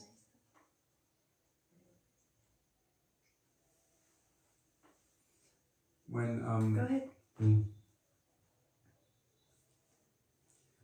So, as you know, today is the first day of Śrī Kartik Vrata. Kārtika is another name for Śrīmati Radhika, and this is her month, the most auspicious month and the most powerful month. Therefore, it is known as Urja Vrata. Urja means power. Sudevi already told that at Jamuna Devi previously. So Urja means strength or power, and Śrīmati Radhika is Krishna's complete potency or power. Sri Chaitanya Charitamrita tells us, Radha Purna Shakti, Krishna Purna Shaktiman, Dvivastu Bhedanai, Shastra Paraman, Mrigamara Taraganda Jaiche Aviche. So it's saying that Radha is the complete potency, the complete power, and Krishna is the complete possessor of or source of all of that power. Between these 2 transcendental personalities, there is no difference really, because there's no meaning to the powerful without power, or power without the powerful. So there's no meaning to one without the other, just as there's no meaning to musk without the scent of musk, or fire without heat. There's no meaning to it. In the same way, there's no meaning to Krishna without Radha, and there's no meaning to Radha without Krishna. That's why our Gurudev could so boldly make statements. He would always laugh and joke when he would say it, that Krishna without Śrīmati Radhika is like Nirvishesh Brahm. Nirvishesh means without any attributes. How will you know a substance? How will you know an object? By its attributes, by its qualities, by its nature. Every quality is, in essence, a potency. How do we recognize the sun? We recognize the sun by its light, by its shape, by its heat, by its life-giving properties, by its rays, by so many different aspects we recognize the sun. Without all of those qualities, we would not be able to recognize the sun. So in the same way, without Radhika, we would not have any ground, any foundation, anywhere to be able to recognize Krishna. And without Krishna, she also would have no existence in essence. So there's no difference between them. So this is Urja Vrat, the power Vrat. And what is that power? Really, what is that power? What is Śrīmati Radhika's function? She only has one function. She is the Adhishtatri Devata of Hladini. She is Krishna. She is the embodiment of the pleasure-giving potency for Krishna. The medium by which he experiences and tastes love and affection, which is really his main function, is also her function. So he is the enjoyer, the Vishai, and she's supplying that. Therefore, she is the Ashray. Srila A.C. Bhaktivedānta Swami Prabhupada has written in his commentaries in Sri Chaitanya Charitamrita that Radharani is the medium by which one's love and affection is transmitted to Krishna. Why? Because she is love itself.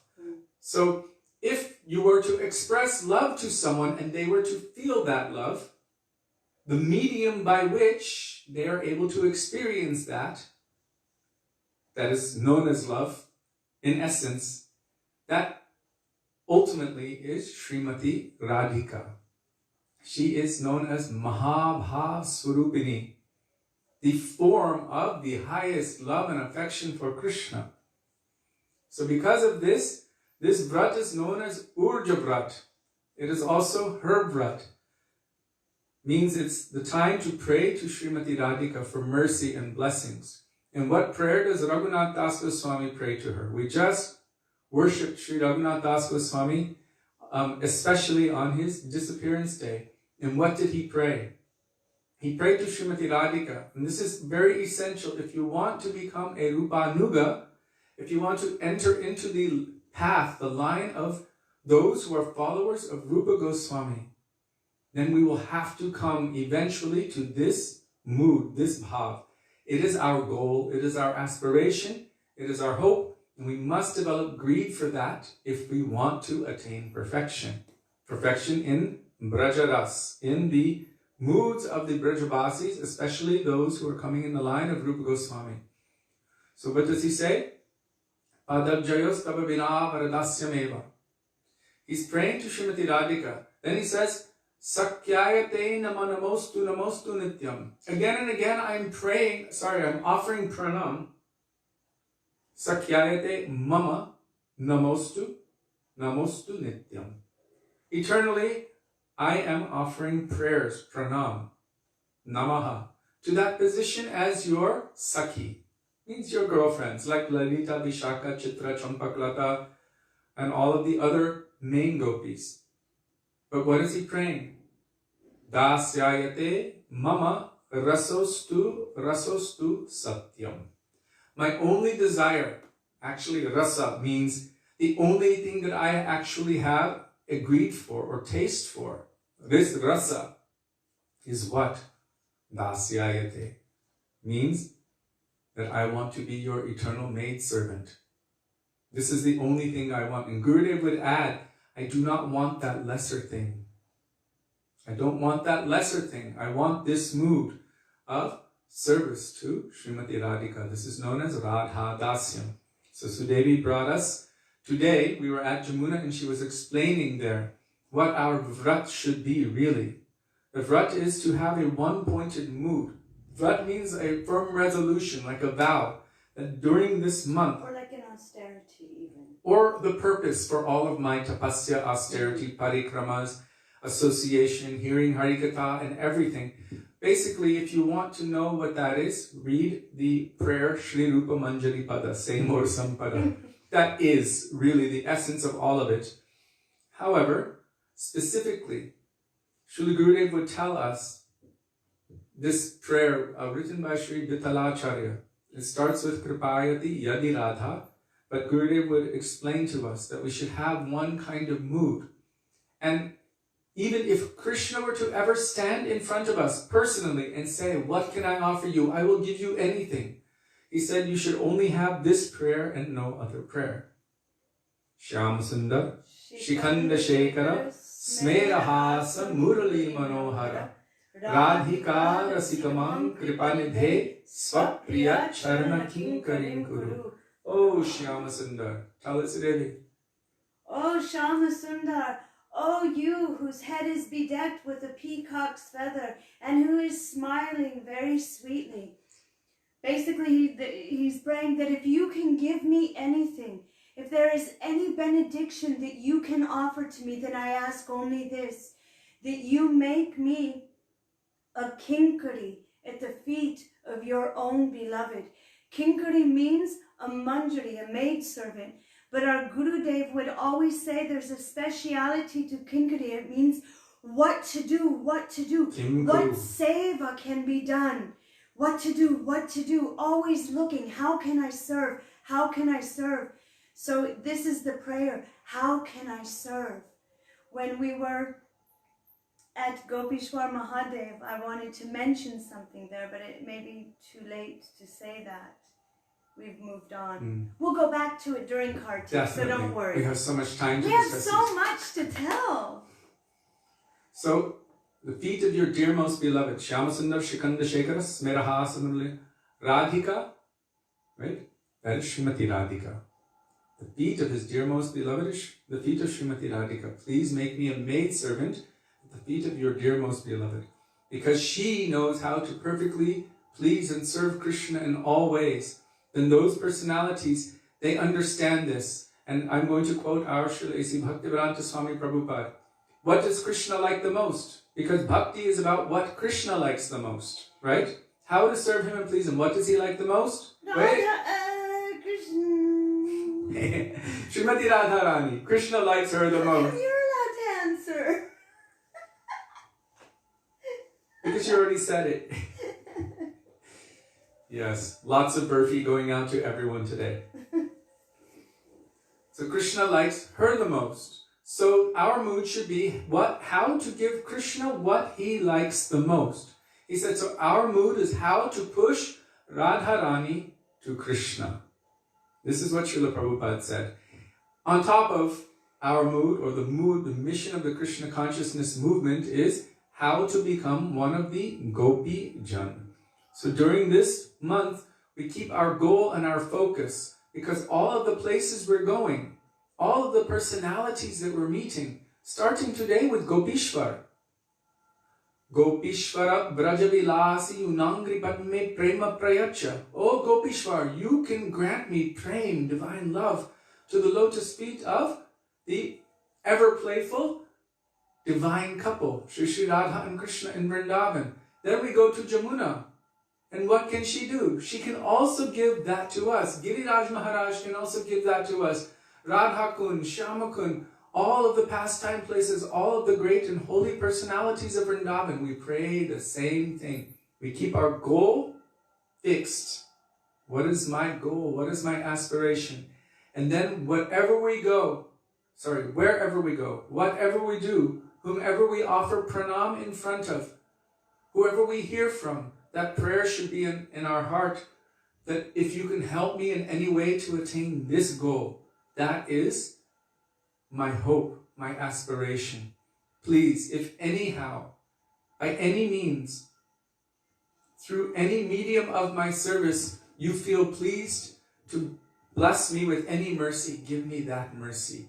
Help me toward the attainment of my goal. So Srila Gurudev would always impress upon us this mood when we would go anywhere during Braj Mandal Parikrama, to have this kind of greed. I was thinking about something interesting just before we began.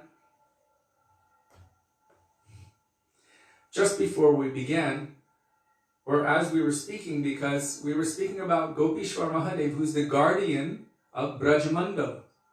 But it just so happened that our Param Gurudev, Srila Bhakti Pragyan Keshav Goswāmī Mahārāja, departed this world on this day, the first day of Kartik. So he is also like a guardian.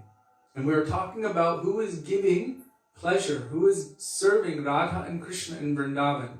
So I'm going to start with our Param Gurudev Bhakti Pragyan Keshav Goswāmī Mahārāja's internal identity in service to Sri Radha and Krishna. Because we've just been speaking about that. We're praying for that highest thing. And Rupa Goswami says, Tishtam Raje Tad Anuragi Jananugami, in his verse which defines the essence of all advice. The essence of all advice, he's saying, one should reside in Vrindavan under the guidance of that kind of personality who is an eternal associate of Radha and Krishna, who can awaken what is in our heart, our own goal, by their association. So, our Srila Bhakti Pragyan Keshav Goswāmī Mahārāja, he's always serving and pleasing Radha and Krishna in the Nikunjas of Vrindavan. Nikunja yunorati keli siddhyai. And therefore, our Gurudev, our Guru Varga, Srila Bhaktivedānta Goswāmī Mahārāja, and so many others have confirmed that our Param Gurudev is none other than Śrī Vinod Manjari, an intimate maidservant of Nayanamani Manjari, Bhakti Siddhanta Saraswati Thakur Prabhupada, Kamala Manjari, and serving under the guidance of Sri Rupa Manjari in the Nikunjas of Vrindavan. This same personality is the guardian of this day for us. And it would actually be inappropriate for us to not acknowledge that. This personality has in essence, bound themselves to this day for all time so that we can take shelter of him and those moods and gain entrance into that mood of loving service with the intent to please the divine couple, Shri Radha and Krishna. Our Param Gurudev, Srila Bhakti Pragyan Keshava Gosvāmī Mahārāja, was born into this world probably, oh gosh, what year was it? 1898? And when he was very young, because he was so beautiful and he was glowing golden complexion, and they said he was soft like butter, what did his family call him? Jonah. What does Jonah mean? Like, I'll let you answer. a light bug. A lightning bug. You know a glow bug? A globe, yeah. Yeah, so they called him like a glow bug or a glowworm. That was his nickname. What was his real birth name? Does anyone know? Not Sudevi. 50 points for anyone who can tell me his birth name. 10, 9, 8, 7, 6. For the first person, 5, 4, 3, 2, 1. Okay? I'm sure it'll come up. So I'm going to say it now anyway. Bhima. And Srila Bhaktivedānta Mahārāja said that our Param Gurudev had told that when he was in his mother's womb, some sadhu came and gave her some prasad. And she took that prasad, and by that, he never had material desires. I can't even imagine that. He never had material desires for anything of this world. Although he was born into such wealth. He was born into luxury. His family were very wealthy landowners. And even from a young age, he was engaged in managing the land, property, rent, and everything with so many people. So he was so very qualified, but he had no attraction to the material world. His father was also a very good devotee, and Srila Gurudev explained that at that time in Bengal, it was a very religious place. Of course, there were so many different religions, primarily Hindu and Muslim, but everyone was very devout. And they were also respectful of one another at that time, to some degree. So, our Param Gurudev, Bhakti Pragyan Keshava Gosvāmī Mahārāja, at that time his name was Bhim.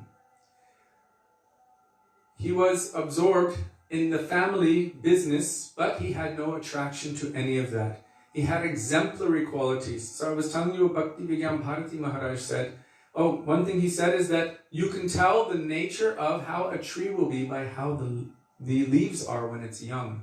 If they're very big and broad and healthy, then you know that that will turn into a very strong, powerful, and big and beautiful tree.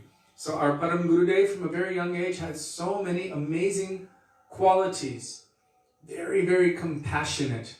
He was also strong. He was uncompromising, extremely brilliant, intelligent, and he knew, in a sense, how to win the hearts of those who he was in charge of. Didn't he, I don't want to blow it, but didn't he have like a group of teenage friends that, oh sorry, okay, I'll be quiet. Sudevi's so excited. I'll be quiet. You're welcome to come. I would love if you would sit with me. I'm quiet, go. Sorry. Go. Yeah, I'm just looking. Oh, Anjali's saying not Sudevi, but her enthusiasm is so beautifully contagious in the answers. So, our Param Gurudev, when he was young, he made a group with his friends, and they used to collect and also save their pocket money. Instead of eating lunch at school, they would just save their money and then use it to help the poor. So he had a group of friends and they were doing this. And one day, he came home very late because, well, I'll tell you. And his mother became very upset with him. What are you doing, hanging out so late? I don't want you to become like this. You know, some kind of gunda or mafioso or some naughty boy. she had a stick and she was holding it up and she was really upset with him. And then he began telling her what he said, my friends and I, we've taken up a collection and we use that collection to help the poor. Today we were helping one old, very poor person with cholera. We were helping them, so I got a little delayed. Please forgive me.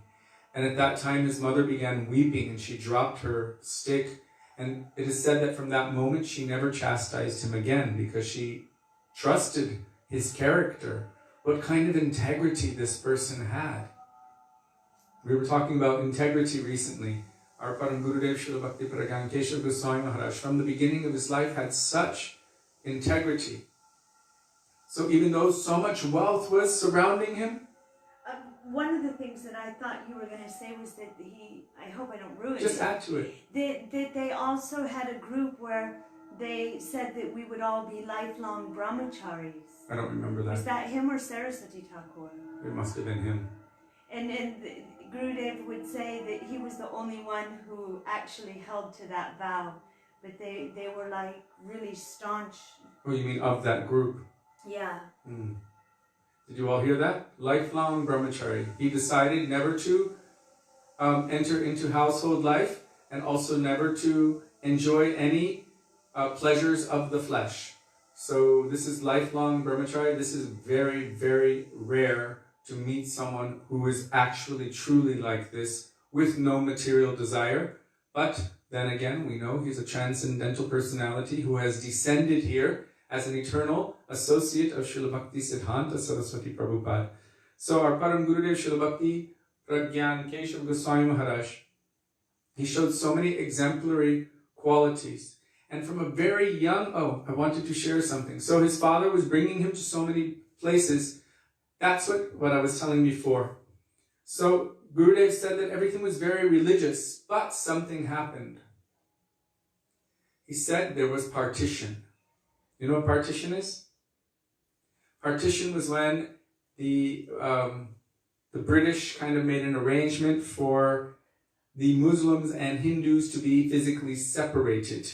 So they sent the Muslims to Pakistan and kept the Hindus in India, except they were moving Hindus from Pakistan into India and Muslims from the rest of India to Pakistan. At this time, it created massive tensions and thousands and maybe millions were injured and killed. It was a very difficult and terrible time, and Srila Gurudev said it ripped the heart out of Bengal. It was a very, very difficult time. So, from that time, our Param Gurudev, of course, he was always attracted to hearing the glories of the Lord. He loved Śrīmad Bhagavad Katha, Ramayan Katha, Bhagavad Gita, and he especially became attracted to Sri Chaitanya Charitamrita. When he was in school, they were trying to teach him Sri Chaitanya Charitamrita, but he realized that their commentaries were very mundane. They didn't really understand what they were talking about. And he started explaining to his teachers what it really meant. And they were completely astonished by his very deep, esoteric, knowledgeable answers. And at a certain point he realized, I can learn nothing from my teachers. So he left school because he didn't need to be there anymore. There was nothing of value, real value, that they could give him. They could only teach him how to lie and cheat and steal from Prahlad Katha. It means all the mundane things of this world, but he had no attraction to the mundane. So somehow, by great fortune, actually by his own family relation in the form of Sarojini Devi, his mother's sister, I believe. He had two aunts that were disciples of Saraswati Thakur. So they had brought him to meet Srila Bhaktisiddhanta Saraswati Thakur at the age of 16. At the age of 16. Before Gaudiya Math. Before Gaudiya Math even began, before it started. So they were like the early beginners who came to Srila Bhaktisiddhanta Saraswati Prabhupada. Immediately he developed that mood of surrender to Srila Bhaktisiddhanta Saraswati Thakur. One thing I missed, and this is quite essential. After or around that time, there was the partition time, there was the Gandhi movement, and most people are familiar with that. His was to be a non-violent pacifist movement where they just stopped the entire economy in India. Something like today, but much, much worse. And they were... What do you mean something like today? Where the economies of the world stopped. Okay, because of the pandemic. Yeah, because of the pandemic. But everyone's still able to get their Amazon, so we're okay. But the economies in India stopped. And at that time, our Param Gurudev was part of that Gandhi movement. But then, when Gandhi's things stopped, our Param Gurudev joined the freedom fighters, Subhash Chandra Bose. And our Gurudev said he would hide in the jungles with a knife and a rifle. So no more was said about that. So we don't know anything more than that. But anyway, they had a warrant for him. And of course, he had surrendered to Srila Bhaktisiddhanta Saraswati Prabhupada completely. And 10 years later, they came for him with a warrant. Oh, we're looking for this boy who was doing this and that. And Bhaktisiddhanta Saraswati Prabhupada explained to them that he is a completely surrendered soul. He's living a completely different life. He's a completely changed person. There's no need to worry for any of that. And so somehow they let it go. This is by the grace of Krishna. So from the age of 16, he came to his Guru Maharaj, Srila Bhaktisiddhanta Saraswati Prabhupada. And of course, in the first couple of years, he was going back and forth between home. But by 18 years old, he completely surrendered everything, his life and soul, at the lotus feet of Srila Bhaktisiddhanta Saraswati Thakur Prabhupada. And he received the name Vinod Bihari Brahmachari. He was a lifelong brahmachari. Vinod Bihari Brahmachari. Our Thakurja's name is Vinod Bihari. So we'll talk more about that later. The speciality of our Param Gurudev, Srila Bhakti Pragyan Keshav Gosvāmī Mahārāja, his nishtha, his conviction, his firm faith at the lotus feet of his Gurudev was considered to be unprecedented. Unprecedented. There was nothing he would not do for the service of his Gurudev. Just before you go on to his service, I just want to add something, and that is that when he was accepted by Srila Bhaktisiddhanta Saraswati Thakur and he initiated him, he didn't initially give him Guru Mantra and Guru Gayatri, and he wasn't giving it. Bhaktisiddhanta Saraswati Thakur was not giving these mantras. And our Param Gurudev, even though he was very young, he said, so what? Will I have to go to any other guru or sampradaya to get this mantra? And Bhaktisiddhanta Saraswati Thakur's heart melted, and then he bestowed upon him Guru Mantra and Guru Gayatri. So actually within our line, since at least the time of Saraswati Thakur, we have these mantras because of the mercy of our Srila Param Gurudev. So you all heard that. Without him, we would not be able to so easily develop our relationship with Sri Guru through our Guru Mantra and Guru Gayatri, and our relationship with Sri Chaitanya Mahaprabhu via the Gaur Mantra and Gaur Gayatri, if it had not been for our Param Gurudev Srila Bhakti Pragyan Keshav Gosvāmī Mahārāja. So I see here, thank you, I really appreciate that you're adding these little details. Isha Thakurani Didi and Jiva Pavana Prabhu, oh, you said it was Saraswati Thakur who had the celibacy club. Okay, yeah, thank you. And Isha Thakurani mentioned that Param Gurudev didn't answer immediately when his mother was chastising him because he didn't want to praise himself. So this is also symptomatic, what kind of humility he had. And he used this humility in so many different ways in the service of his Guru Maharaj. So in some ways, we find his humility astonishing. Srila Gurudev talked about once upon a time, when it was very, very early on in the mutt, in the temple or the Gaudiya mutt, he was begging for his Gurudev and for the service of his Gurudev. Srila Saraswati had many go out and beg.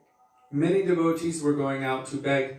Our Param Gurudev had a wooden box with a single hole in it that could only take 1 paisa. He wasn't collecting massive amounts from each person, just a little bit. And he had a lock on that box, and he kept the key with Srila Bhaktisiddhanta Saraswati Thakur Prabhupada.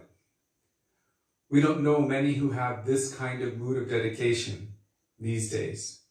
So many will keep the box and the lock and the key and take $100 per donation. But Why was he only taking one? Srila Bhaktisiddhanta Saraswati Prabhupada did not want the devotees to become attached to how much was coming in from each individual person. That they would be looking, oh, this one will give more money, this one will give less. That they could just collect and only ask. They would tell Harikatha. He would go to the train stations and so many different places and tell Harikatha and speak the message of Mahaprabhu, and then only ask for 1 coin from every person. And also, anybody could afford to give that, so more people would make that bhakti sukriti. So, they've heard that. No, they just heard it. So, Srila Bhaktisiddhanta Saraswati Prabhupada one day was somehow going down the road in his car at that time, and I wouldn't say his car, but he was being driven, and he noticed this Vinod Bihari Brahmachari in the middle of the summer. He was lying on the ground underneath a tree. You cannot imagine how hot it gets here in the middle of the summer. We were inside during the summer, and to go outside, it's almost difficult to breathe. It's so hot. So actually, this year was one of the coolest summers they've had in 20 years, but anyhow, it was still very hot. So our Param Gurudev at that time, Sri Vinod Bihari Brahmachari, was lying on the ground underneath the tree with his head on that box, taking a little rest. And at that time, it is said that those who were with Bhaktisiddhanta Saraswati Prabhupada acknowledged and recognized that Bhaktisiddhanta Saraswati Thakur, seeing his disciple who came from such a wealthy background, endeavoring so hard to serve him and to please him, completely selfless, that he became exhausted and needed to rest like this, lying on the ground with his head on this hard wooden box. Tears came to the eyes of Bhaktisiddhanta Saraswati Prabhupada. And later on, he said that I saw you in such a situation. He acknowledged it. And from those tears, our Gurudev said that so much mercy came from Bhaktisiddhanta Saraswati Prabhupada to our Param Gurudev. Once in this connection, because our Param Gurudev, when he was managing the mutts and taking care of everything and all of the land for Gaudiya Mutt. Although he was quite young, but he was very expert in doing all of these things. It is said that he used to go from place to place on a horse, and whatever change was in his pocket, he would give to the boatmen. And all of the boatmen, because often it would be a lot more than what was required. So all of the boatmen were hoping that he would get on their boat because they would make more money.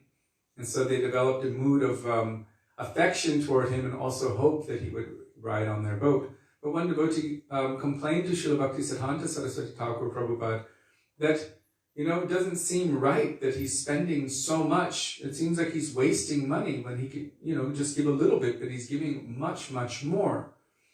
And Srila Bhaktisiddhanta Saraswati Prabhupada replied to this devotee, before you came to the mutt, how much were you spending every day? And the devotee said, 1 paisa. And at that time, it was worth a lot more. And he said, and how much are you spending now, average, every day? And the devotee said, about 10 paisa. And he said, previously, Vinod Bihari Brahmachari was spending a minimum of 100 rupees every day at home. And now he's spending a maximum of only 5 rupees. So whose renunciation is greater? So Srila Bhaktisiddhanta Saraswati Prabhupada was looking at everything from a holistic perspective and seeing, yes, why he was doing what he was doing. He was endearing certain persons toward himself as a representative of his Guru Maharaj, so that in case any difficulty would come in the future, they would be able to have support.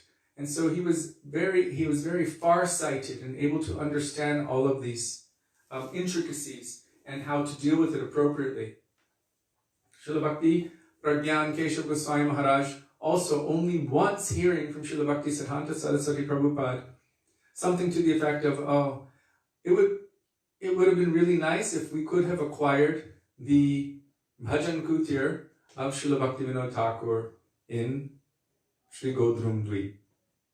Our Param Gurudev heard that from his Gurudev. It wasn't, you should go do this, you must follow my instruction. It would have been nice if we could have acquired it. Immediately he took it upon himself to please his Gurudev by acquiring it. And we were in Jagannath Puri when Srila Bhaktivedānta Bharati Mahārāja was telling us what actually took place. The inside scoop. The inside scoop. So basically he hired some persons, ruffians, to go with sticks and even some machetes and to make a lot of ruckus outside of the house, that place, and threaten them. And so basically very quickly everyone vacated that place and ran very far away to another place, I forgot what it was called, and they took over. And Srila Bhaktisiddhanta Saraswati Thakur was very pleased because the person who was staying in that place was preaching conceptions which were against pure bhakti.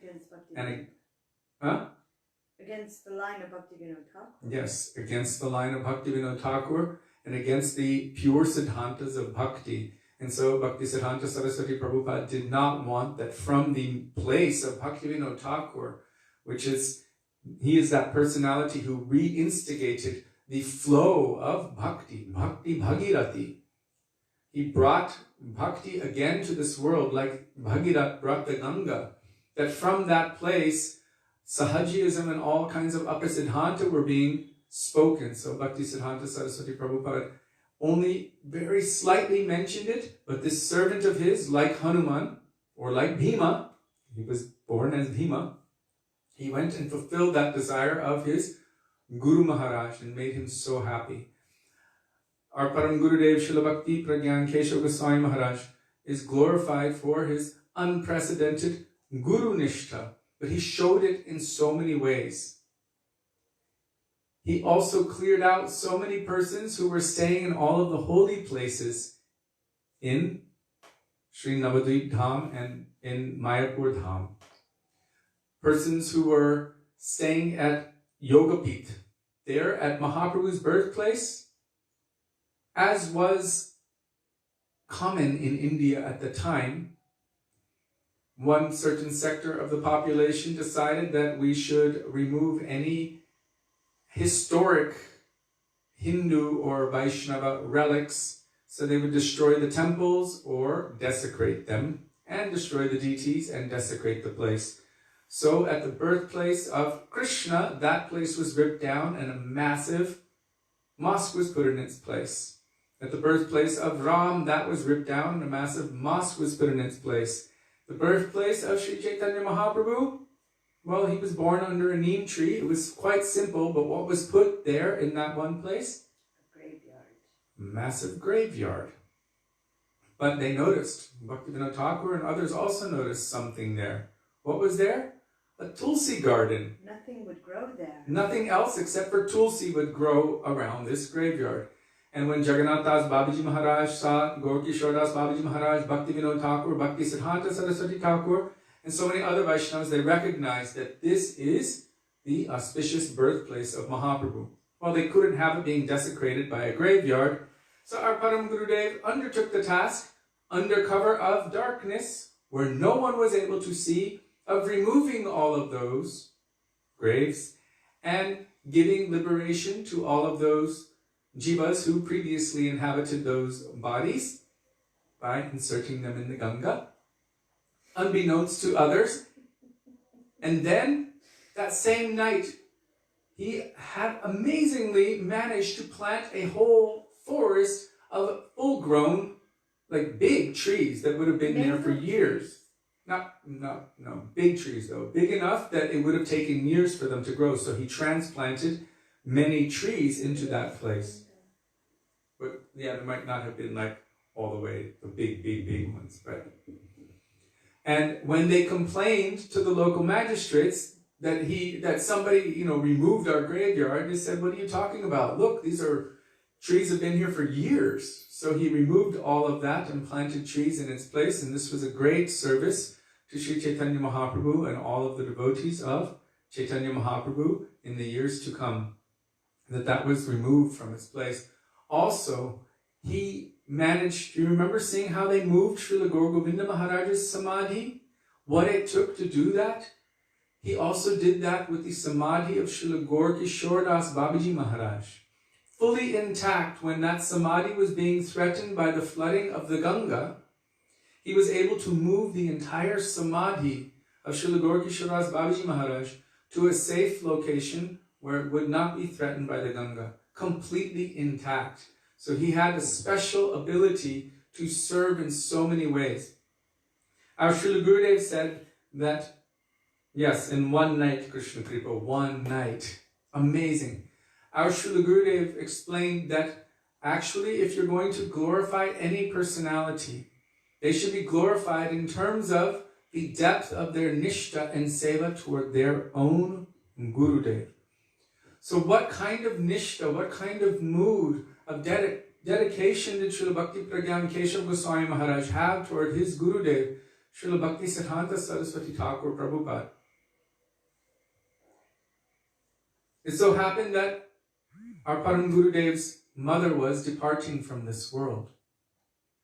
And as she was in such a very weakened state, and our Param Gurudev was her youngest son, she sent a message to Bhakti Siddhanta Saraswati Thakur Prabhupada, please send my son home. I need some assistance, some help. So Bhakti Siddhanta Saraswati Thakur Prabhupada called our Param Gurudev. That time he was Vinod Bihari Brahmachari. Bhakti Siddhanta Saraswati Prabhupada had such an intimate relationship with him that only two persons, I read today, two persons he called Tuvi. Very intimate and personal kind of calling. For all of the other disciples, he would say to them, Dasosmi, I am your servant. When they would bow down. But our Param Gurudev would never come in from the front either. But our Srila Bhakti Siddhanta Saraswati Prabhupada would use this very sweet term of endearment to him. And in fact, he was the personal servant of Srila Bhakti Siddhanta Saraswati Prabhupada, and he stayed in his room. Our Gurudev explained that even if he was busy serving until any time of night, even 2 a.m, when he would finish his seva, he would come back and he would knock on the door, and Srila Bhakti Siddhanta Saraswati Prabhupada would get up from bed and open the door for him so that he could take his space. So that kind of beautiful, sweet, intimate relationship, guru-disciple relationship was there between Srila Bhakti Siddhanta Saraswati Prabhupada and our Param Gurudev at that time, Vinod Bihari Brahmachari. As you're speaking of Nishta, I just was wondering if you would also tell how he was about anybody who went to where they were offensive to. Yes. Okay. I'm trying to remember what I was saying before. So his mother had called for him. His mother had called for him. And Srila Bhakti Siddhanta Saraswati Prabhupada told him that you should go to your mother, she's calling for you. But he did not go to his mother. Rather, he hid in one location within the mutt. Some devotees reported to Srila Bhakti Siddhanta Saraswati Prabhupada that he never left. He's hiding here. So Srila Bhakti Siddhanta Saraswati Prabhupada called him that I want to see him immediately. So he came before Srila Bhakti Siddhanta Saraswati Prabhupada. And he said, why didn't you follow my instruction? I told you that you should go to your mother.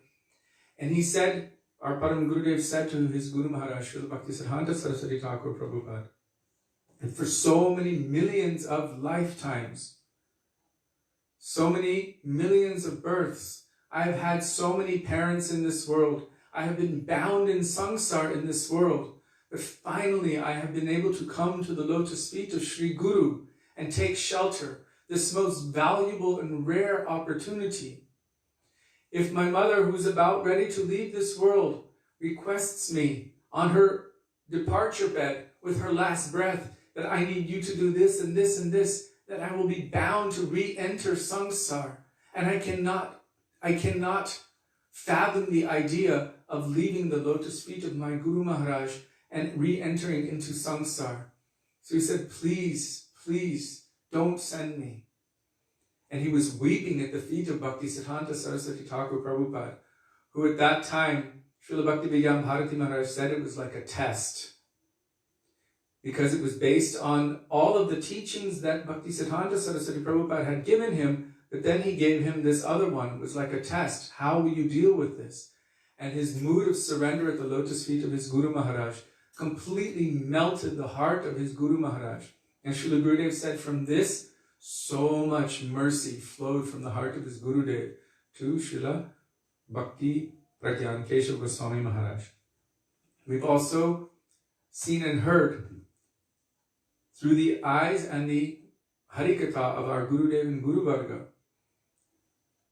And for us, this was also a very powerful lesson that we learned from very young about our Param Gurudev. We didn't know it was him. We just knew there was one disciple of Srila Bhaktisiddhanta Saraswati Thakur Prabhupada who did this most amazing thing, and all we knew is he was a hero. I want to be him. Can you tell it, Sudevi? No. Please?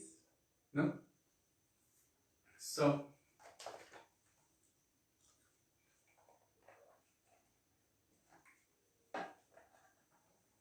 because Srila Bhaktisiddhanta Saraswati Thakur Prabhupada was preaching the truth from Shastra so powerfully, the truth of the teachings of Sri Chaitanya Mahaprabhu so uncompromisingly, by his preaching, that anyone who is qualified, who has transcendental love and devotion for Krishna, is qualified to be Guru.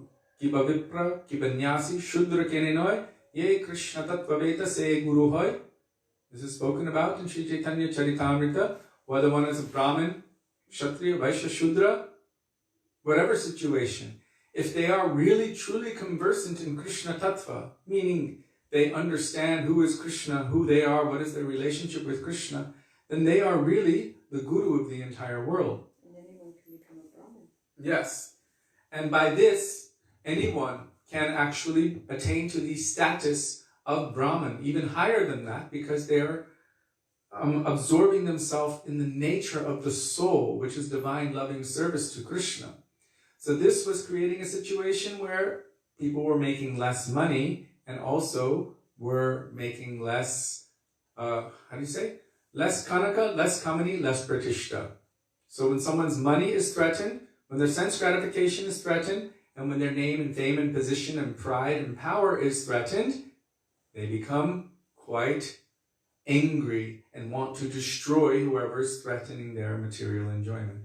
Just one thing to keep in mind is also, at this time, this is just after the time of Srila Bhaktivedānta Thakur, and all of the Brahmins and caste Goswamis, they were keeping all of the Bhakti Shastras.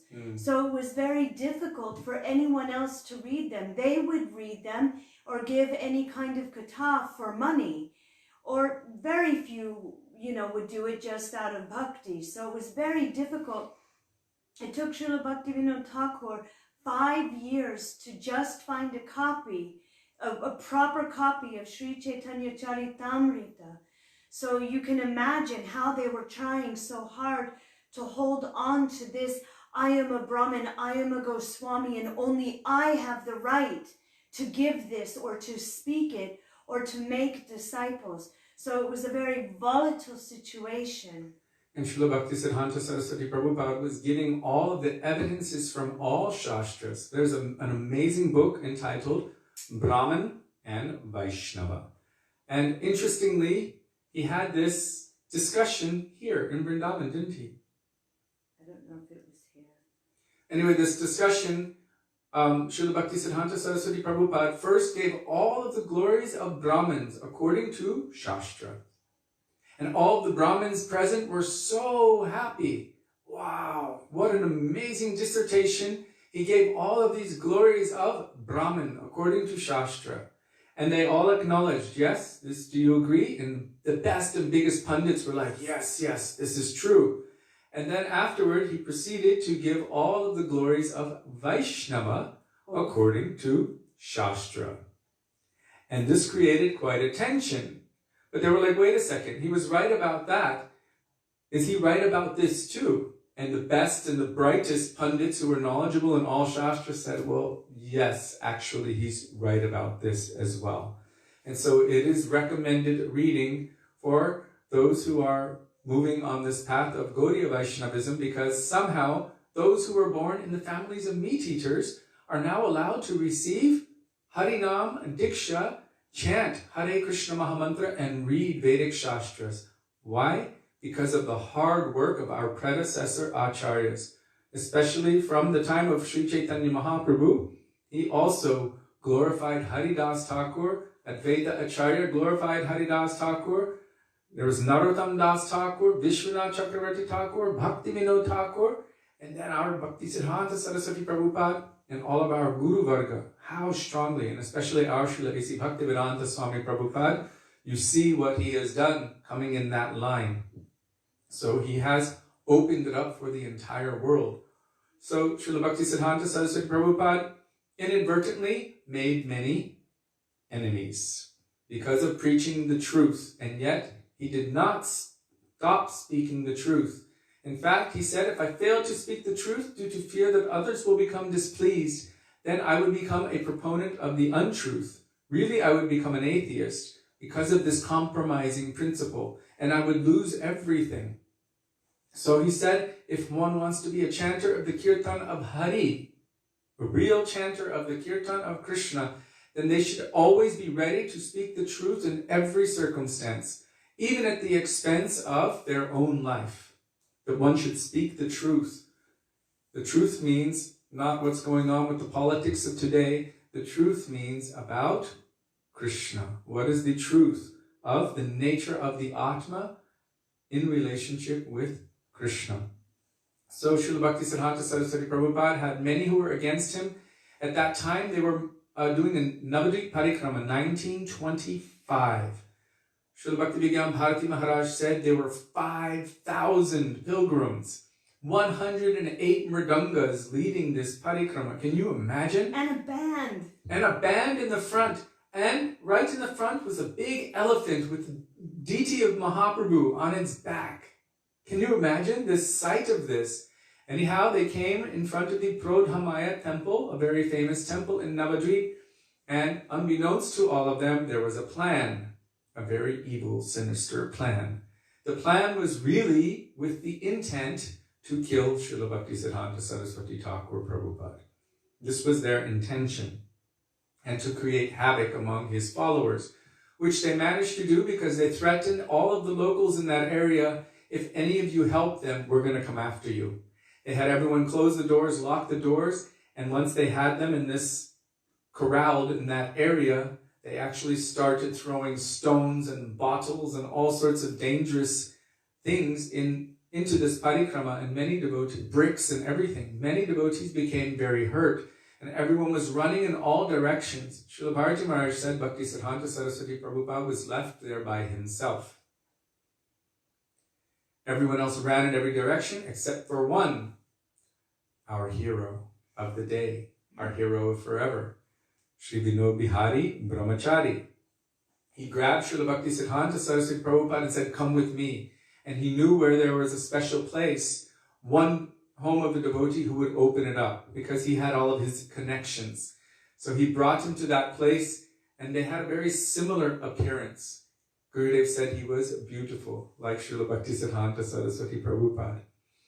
So he basically forced Srila Bhaktisiddhanta Saraswati Prabhupada to give his sannyas cloth and danda to him, and he gave his white cloth to Bhaktisiddhanta Saraswati Prabhupada, and then he arranged safe passage for Saraswati Thakur back to Mayapur. And then he himself, our Param Gurudev, Sri Bhakti Pragyan Keshav Gosvāmī Maharaj, who had not officially received sannyas, but you can understand this is the real meaning of sannyas, went to receive whatever danger they wanted to inflict upon his Guru Maharaj. But by that time, the police had been called, and they came and dispersed the band of gundas, you could say. On a really cute side note here, many of the disciples of Srila Bhaktisiddhanta Saraswati Thakur afterwards were saying we should do a court case and we should get these people in jail. They knew who they were. So they're like, we need to bring them to jail, we need to prosecute them. And Srila Bhaktisiddhanta Saraswati Thakur was kind of astonished, and he said, why would we do that? And he said, as far as I'm concerned, they have done more preaching in one day than we have been able to do in so many years. Because of what they have done, everybody has become curious about Gaudiya Math. Everybody wants to know, what were they doing that made them attack? Even kings all over the country were sending money and funds and asking, how can we serve? It was in the front of every newspaper.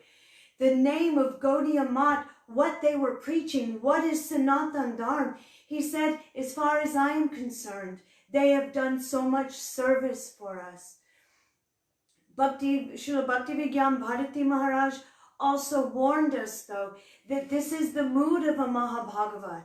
We can't artificially think that we can be in that kind of danger and say, oh yes, this is the greatest thing.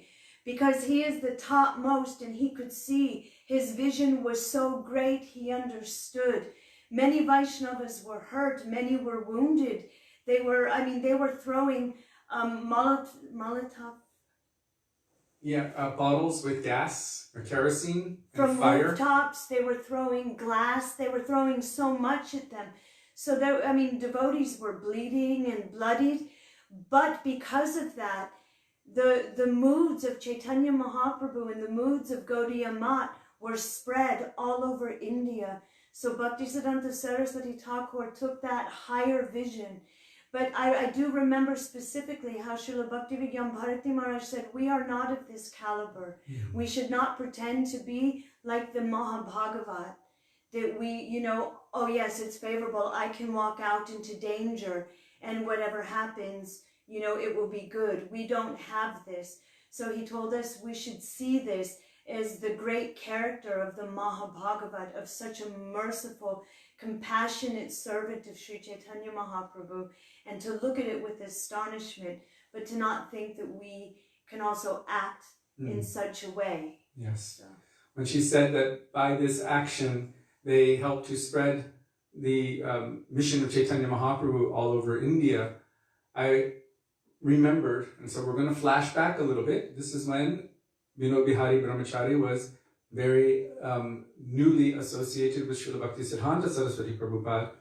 He was saying to him and his aunties, oh, one day we will bring this mission of Mahaprabhu and Krishna consciousness all over the world. We will have centers in England and in America and all over India and all of the holy places. And they started laughing, actually. They were like, you sound, imagine, they're brand new together. And any devotees who were with Srila Prabhupada in the early days, they know what kind of sweet, affectionate relationship and even the joking and the laughing like that would go on. So they were laughing, and one of the aunties said to Bhaktisiddhanta Saraswati Prabhupada that, oh, you sound like someone who's dreaming, who's very poor, who has nothing, but they're dreaming, thinking, I'm the emperor of the world. Like, how will this even happen? Like, is it even possible? And he said, don't worry, Vinod will do everything. It reminds me of Srila Prabhupada. They asked him how many temples once he had, and there was nothing. And he said something... No, disciples. Disciples. And he said something like... 3,000. And they think at that time he had about 150. And they asked him, how many disciples do you have? He said, oh, about 3,000. Only time is separating us. That's the one I was talking about. But sure enough, 3,000 came. I think there's 64 or 108 temples or something for Srila Prabhupada. Like that. Bhaktisiddhanta Saraswati Prabhupada made 64 mutts. Srila A.C. Bhaktivedānta Swami Prabhupada made 108 temples. So, so our Param Gurudev, Srila Bhakti Pragyan Keshav Gosvāmī Maharaj, Bhaktisiddhanta Saraswati at that time said that Vinod will do everything. And I was thinking about that today, very interestingly, because this same Vinod, who later became known as Bhakti Pragyan Keshav Gosvāmī Maharaj, was being pressured by our Srila Gurudev, Srila Bhaktivedānta Nārāyaṇa Gosvāmī Maharaj, especially to give his own godbrother, Bhakti Pragyan Keshav Goswami Maharaj's godbrother, Śrī Bhaktivedānta Prabhu, otherwise known as Abhay Charanaravinda Prabhu, sannyas. And he called him, finally, after some time, he called him. He said, I want to give you sannyas. What was the condition? That Muni Maharaj, who was like 99 years old. That Muni Maharaj, who was about 90 plus years old, would also take sannyas. If he does it, then I'll do it. So, through that medium, Srila Bhakti Pragyan Keshav Goswami Maharaj gave sannyas to our Srila A.C. Bhaktivedānta Swami Prabhupada. On the occasion of the disappearance of Srila Bhakti Pragyan Keshav Goswami Maharaj, which we are also observing on this day, on the day of that disappearance in 1968, our Srila Prabhupada was in Seattle, Washington, USA, on Roosevelt Avenue. We were living right next door to the house where he was at the time. And Jamuna Devi tells what happened in her own memoirs, that we had just finished our evening program. All of us, we'd finished taking prasadam. We were just about to clean up after the hot milk in the evening, because they would have hot milk. And Prabhupada came out of his room. She said he was very, very grave, very grave. And he said, be ready in 20 minutes. And then he turned around and went back to his room. And they were like, what's going on? What's going on? Then she said, they all cleaned up, they got ready, they were all waiting and prepared. And then he came back out. And he sat down on his asana. And for a minimum of 20, 30 minutes, with the most grave mood they had ever seen, he had his eyes closed. And he was chanting the Mangalacharan. Bandeham. He was singing it. And they didn't know all of these prayers, so they just sat there as he was singing, calling out to all of these divine personalities. Then he began describing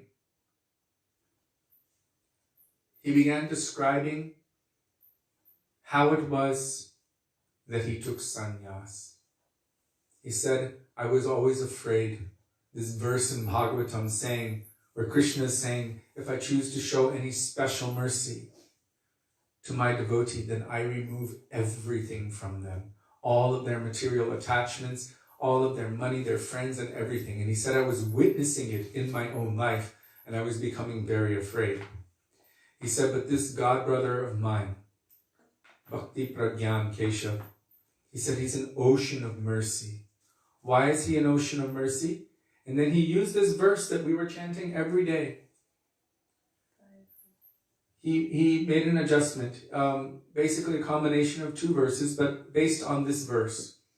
The one that we were chanting every day to Sanātana Gosvāmī, Vairāgaju Bhakti Rasam Prayatnaya Apayanam Mam Anubhipshamandam Kripam Gudirya Paradukuduki Sanātana Swam Prabhum Ashvayami.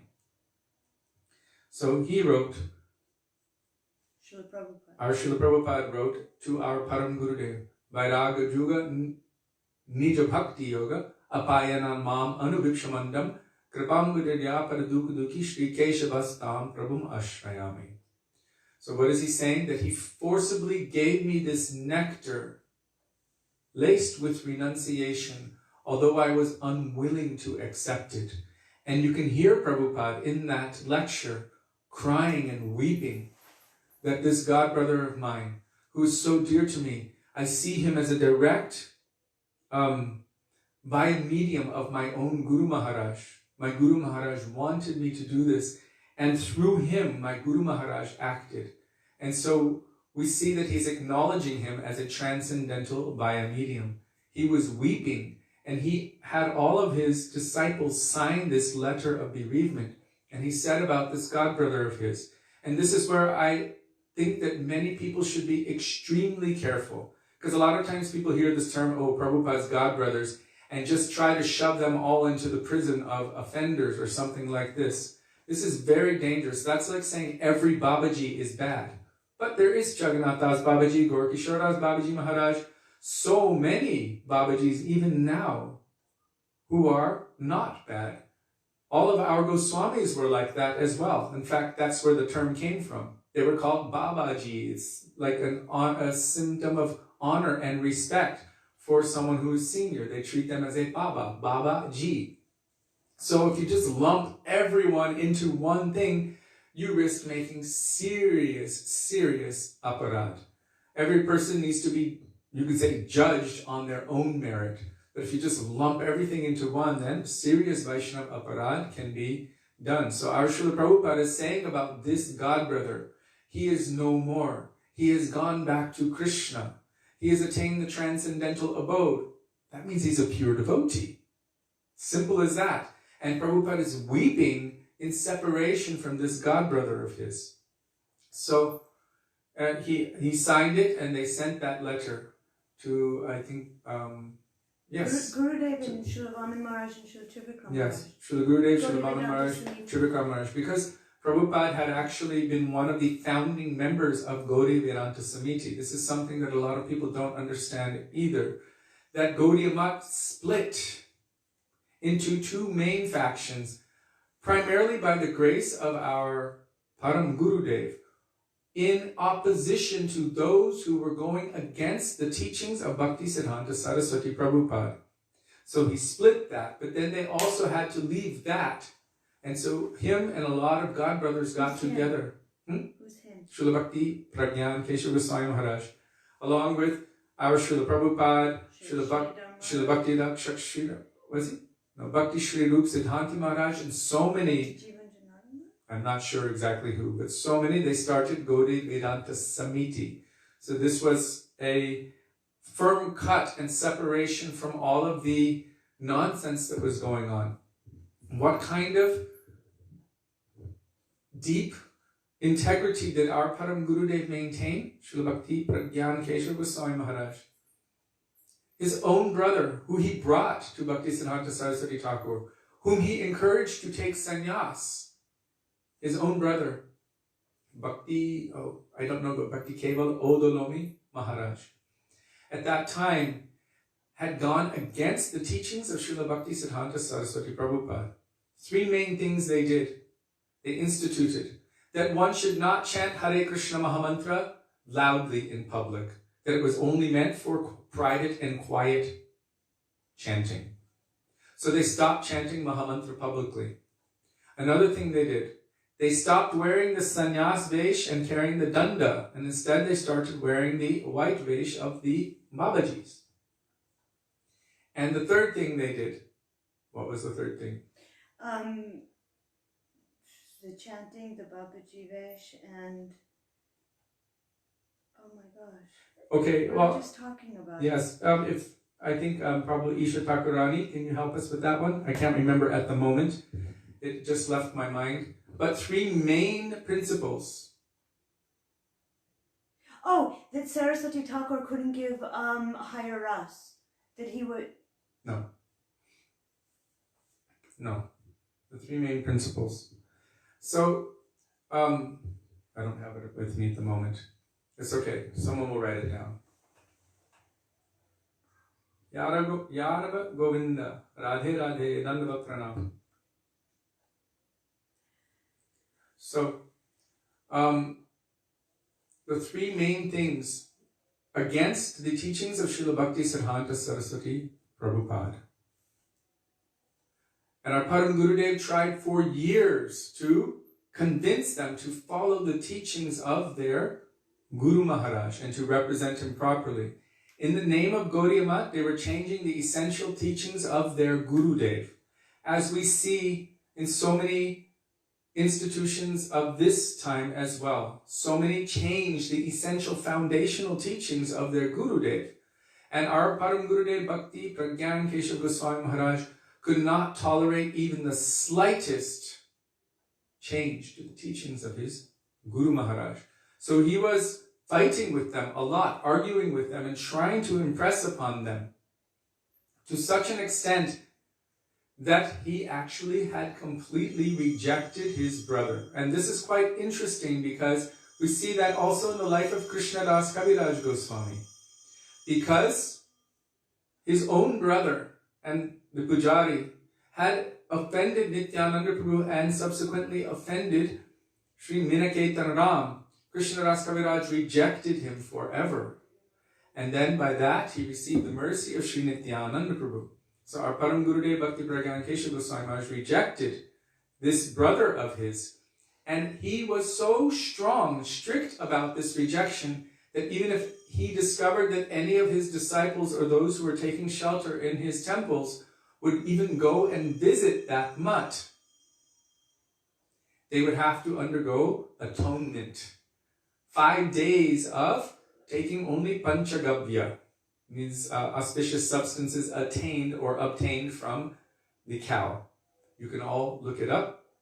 What is panchagavya? Until then they would not be allowed back in. He would consider them impure and they would have to purify themselves if they were to come back to the mutt. So he took a very strong role, but he eventually brought them to court. He made a court case. And this court case, he provided all of the evidence. In fact, it was Śrīla Bhaktivedānta Maharaj who said that his Guru Maharaj, Śrīla Bhaktivedānta Maharaj, engaged him in the position of being the scribe for our Param Gurudev. So our Param Gurudev, Bhaktivedānta Kishori Gosvāmī Maharaj, would dictate, and Bhaktivedānta Maharaj would write it down, and then from there take it to Bhakti Rakshak Sridhar Maharaj, who would refine it and edit it to make it really nicely presentable for the courts. So they actually, back in the day, used to make court cases. And so they took the case to court. What were the 3 things? 1, they stopped the public chanting of the holy name. So the other day, Krishna Kripa and I were having this discussion because some believe that you should not chant the holy names publicly, especially Hare Krishna Mahamantra. But we see by this pastime that Srila Bhaktisiddhanta Saraswati Prabhupada wanted the Mahamantra chanted everywhere loudly and publicly. And the other one, they stopped using the sannyas vesh, the saffron cloth and the danda, assuming that Bhaktisiddhanta Saraswati Prabhupada was making it up or not qualified to give it, and therefore they started using the Babaji vesh. Bhaktisiddhanta Saraswati Prabhupada had taken that in a mood of respect toward the Babaji vesh of the Goswamis, that it was too high above them, and so they were taking the sannyas ashram. Mahaprabhu also accepted sannyas and so many of the associates of Mahaprabhu. And then the 3rd thing, did they write it down? No, but they wrote what the Panchagavya was. Oh, thanks. Oh, what was the 3rd thing? So, for the court case, when they were present there, they presented all of their evidence, the judges were there, the attorneys and everything. And how did this group come? They came in sannyas day. Śrīla Bhaktivedānta Maharaj said, on that very day, they made 8 new sannyasis, wearing sannyas vesh with dandas. They came with a loud kirtan chanting Hare Krishna Mahamantra publicly. And they opened a temple in the name of Saraswati Thakur. And they had opened a temple in the name of Srila Bhaktisiddhanta Saraswati Thakur Prabhupada. What our Param Gurudev wanted to do was, if they are not following the precepts set out by their Guru Maharaj, they do not have the right to call themselves disciples because they're not accepting the discipline, and they do not have the right to represent themselves as his disciples. So, what happened as a result of this? Who won the court case? Odalomi Maharaj and that side, they won the court case, meaning our Param Gurudev lost the court case. Srila Bhaktivedānta Maharaj approached him and said, aren't you upset? Don't you want to fight? And he said, no, we actually won because they changed their ways to accommodate and come back to the true form and the teachings of our Guru Maharaj. So we have won. Only in the case that they deviate from that again will we take it back to court and appeal. Also, Srila Bhaktivedānta Maharaj spoke to us about a piece of land in Mayapur where he was trying to acquire this land, and he acquired it. Param Gurudev acquired it, and other disciples of Bhaktisiddhanta Saraswati Thakur came and built a temple on it. And they just took it over, the land and the temple. And the devotees were like, well, aren't we going to fight for this? You're always going to court. Why aren't we going to fight for this?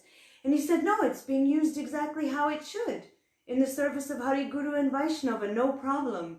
So he had such a vision. One thing that I want to say also is that when our Gurudev is speaking about the Nishta, the very firm Guru Nishta, he said, Guru Nishta is the backbone of bhakti. And if you want to know, if you want to really understand how to have Guru Nishta, he said, then you should read Acharya Keshari. He said, I have compiled everything there, all the teachings of our Gurudev, all tattva, all siddhanta, everything is there. And if you want to understand how to have Guru Nishta, you will find it there. And Gurudev really, many times, he would say that this book contained everything, that if everything was lost and this book was saved, then nothing would be lost, because all tattva, all siddhanta is there. So if we really want to know the moods and the conceptions of our Gurudev and his Gurudev, who is non-different also from his Gurudev, Śrīla Saraswati Thakur, then we should try to read this Acharya Keshari and understand how we can become proper and very, very loyal disciples and have Guru Nishta. I found the third thing. The third thing was that they had stopped Navadvip Parikrama. Ah, yes. And it was our Param Gurudev, Śrīla Bhakti Pragyan Keshav Gosvāmī Mahārāja, who reinstituted that and has maintained it through from that time. So our Param Gurudev, Śrīla Bhakti Pragyan Keshav Gosvāmī Mahārāja. Well, there's so much more to say about Tomorrow, it, but we'll add some more tomorrow. He was an unprecedented Guru Sevak. I just want to end with this point that Śrīla Bhaktivedānta Gosvāmī Mahārāja, his disciple, who was the Acharya after his disappearance, our Śrīla Gurudev, Śrīla Bhaktivedānta Nārāyaṇa Gosvāmī Mahārāja, in the book Acharya Keshari that Sudevi was just mentioning, they told about one pastime which really highlighted the unprecedented Guru Nishta, the firm conviction in the lotus feet of Sri Guru that Śrīla Bhakti Pragyan Keshav Gosvāmī Mahārāja had towards Śrīla Bhakti Siddhanta Saraswati Prabhupada. And it was related to apparent contradictions in the words of different Vaishnavas, especially those Vaishnavas who came prior to their Guru Maharaj. How prior? Bhaktivedānta Thakur, that prior. There seemed to be a difference in their commentary. And so many of the Vaishnavas, they thought, well, because Bhaktivedānta Thakur came first, then we should take his position on it, and they were giving less value to that of Bhakti Siddhanta Saraswati Prabhupada. And then when they asked our Param Gurudev, Śrīla Bhakti Pragyan Keshav Gosvāmī Mahārāja, what do you think about this? He said, I don't know Bhaktivedānta Thakur. I don't know our predecessor acharyas. Everything I have learned about them, I have learned from my Guru Maharaj. My Guru Maharaj has certainly associated with and understood all of the deeper meanings and deeper intentions of the teachings of Bhaktivedānta Thakur and our Purva Acharyas. Therefore, I will accept the teachings of my Gurudev as the sum and substance of all of their teachings, and I will accept it as such, as the essence of everything that they wanted to give. And so from that, they all said, yes, you are right. So he was teaching through this, and this is a very important point that Srila Gurudev added to this book, Acharya Keshari, that what should the mood of the disciple be? The mood of the disciple should be complete dedication at the lotus feet of their Gurudev. And their Gurudev has received, and is the, Bhaktivedānta Thakur actually said this, is the condensed form of the sum total of our entire Guru Parampara, the most refined point. So from that aspect, he completely dedicated himself at the lotus feet of Śrīla Bhakti Siddhanta Saraswati Prabhupada, and all others acknowledged, yes, this is right and this is true. We do not jump over the head of our Gurudev to our Guru Varga prior and then try to undo the teachings of our Gurudev by their words. Rather, we should understand parampara through our Gurudev, and really that is the meaning of parampara. So our Param Gurudev, Śrīla Bhakti Pragyan Keshav Gosvāmī Mahārāja, exemplified this kind of unprecedented Guru Nishtha. And our Srila Gurudev established emphatically 1,000 times over and over again, Guru Nishta is the backbone of bhakti. And how did he show us? He showed us through his own Nishta, but especially through the Nishta of his Gurudev, to Srila Bhaktisiddhanta Saraswati Thakur Prabhupada. So now it is late, it's 8:21, and we've had a beautiful, wonderful evening. Actually, I was thinking maybe tomorrow, if it's open, we could bring them to Radha Damodar, into Rupa Goswami's Samadhi and Srila Prabhupada's rooms.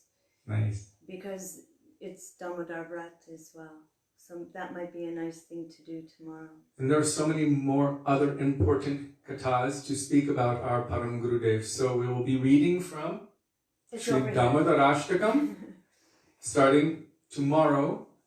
And then today we are glorifying that personality who will give us entrance into Śrī Dāmodarāṣṭakam. That is our Param Gurudev. In fact, it is his commentary in there.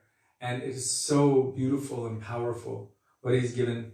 So on this day, this first day of Kartik, I the lotus feet of our Gurudev, Srila Bhaktivedānta Nārāyaṇa Gosvāmī Mahārāja, that he can petition our Param Gurudev, Srila Bhakti Pragyan Keshava Gosvāmī Mahārāja, to bestow his abundant mercy upon us, to somehow or other awaken that same kind of nishta that he has in the lotus feet of his Gurudev within our hearts for our own Gurudevs.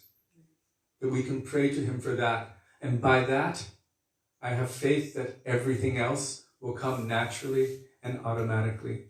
Srila Bhakti Pragyan Keshava Gosvāmī Mahārāja ki jai. Tadiya Tirobha Maha Mahotsava ki jai. Srila Gurudeva ki jai, Srila Prabhupada ki jai, Rupanuga Guru Varga ki jai, Shri Kartik Vrat ki jai, Shri Radha Damodar ki jai, Gaur Bhakti Vrinda ki jai, Gaur Premanande Hari Hari Bo. Thank you, Madhumangal. Yes. What did he say? He said it's his translation of Sanatana Goswami's commentary. But we understand that who is translating, their mood is also being injected, infused into that translation. And we are so fortunate to receive our Param Gurudev's beautiful moods as he has received it from Śrī Sanātana Gosvāmī.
Gaura Bhakta Vrinda ki jai, Nitai Gaura Premanande, Hari Hari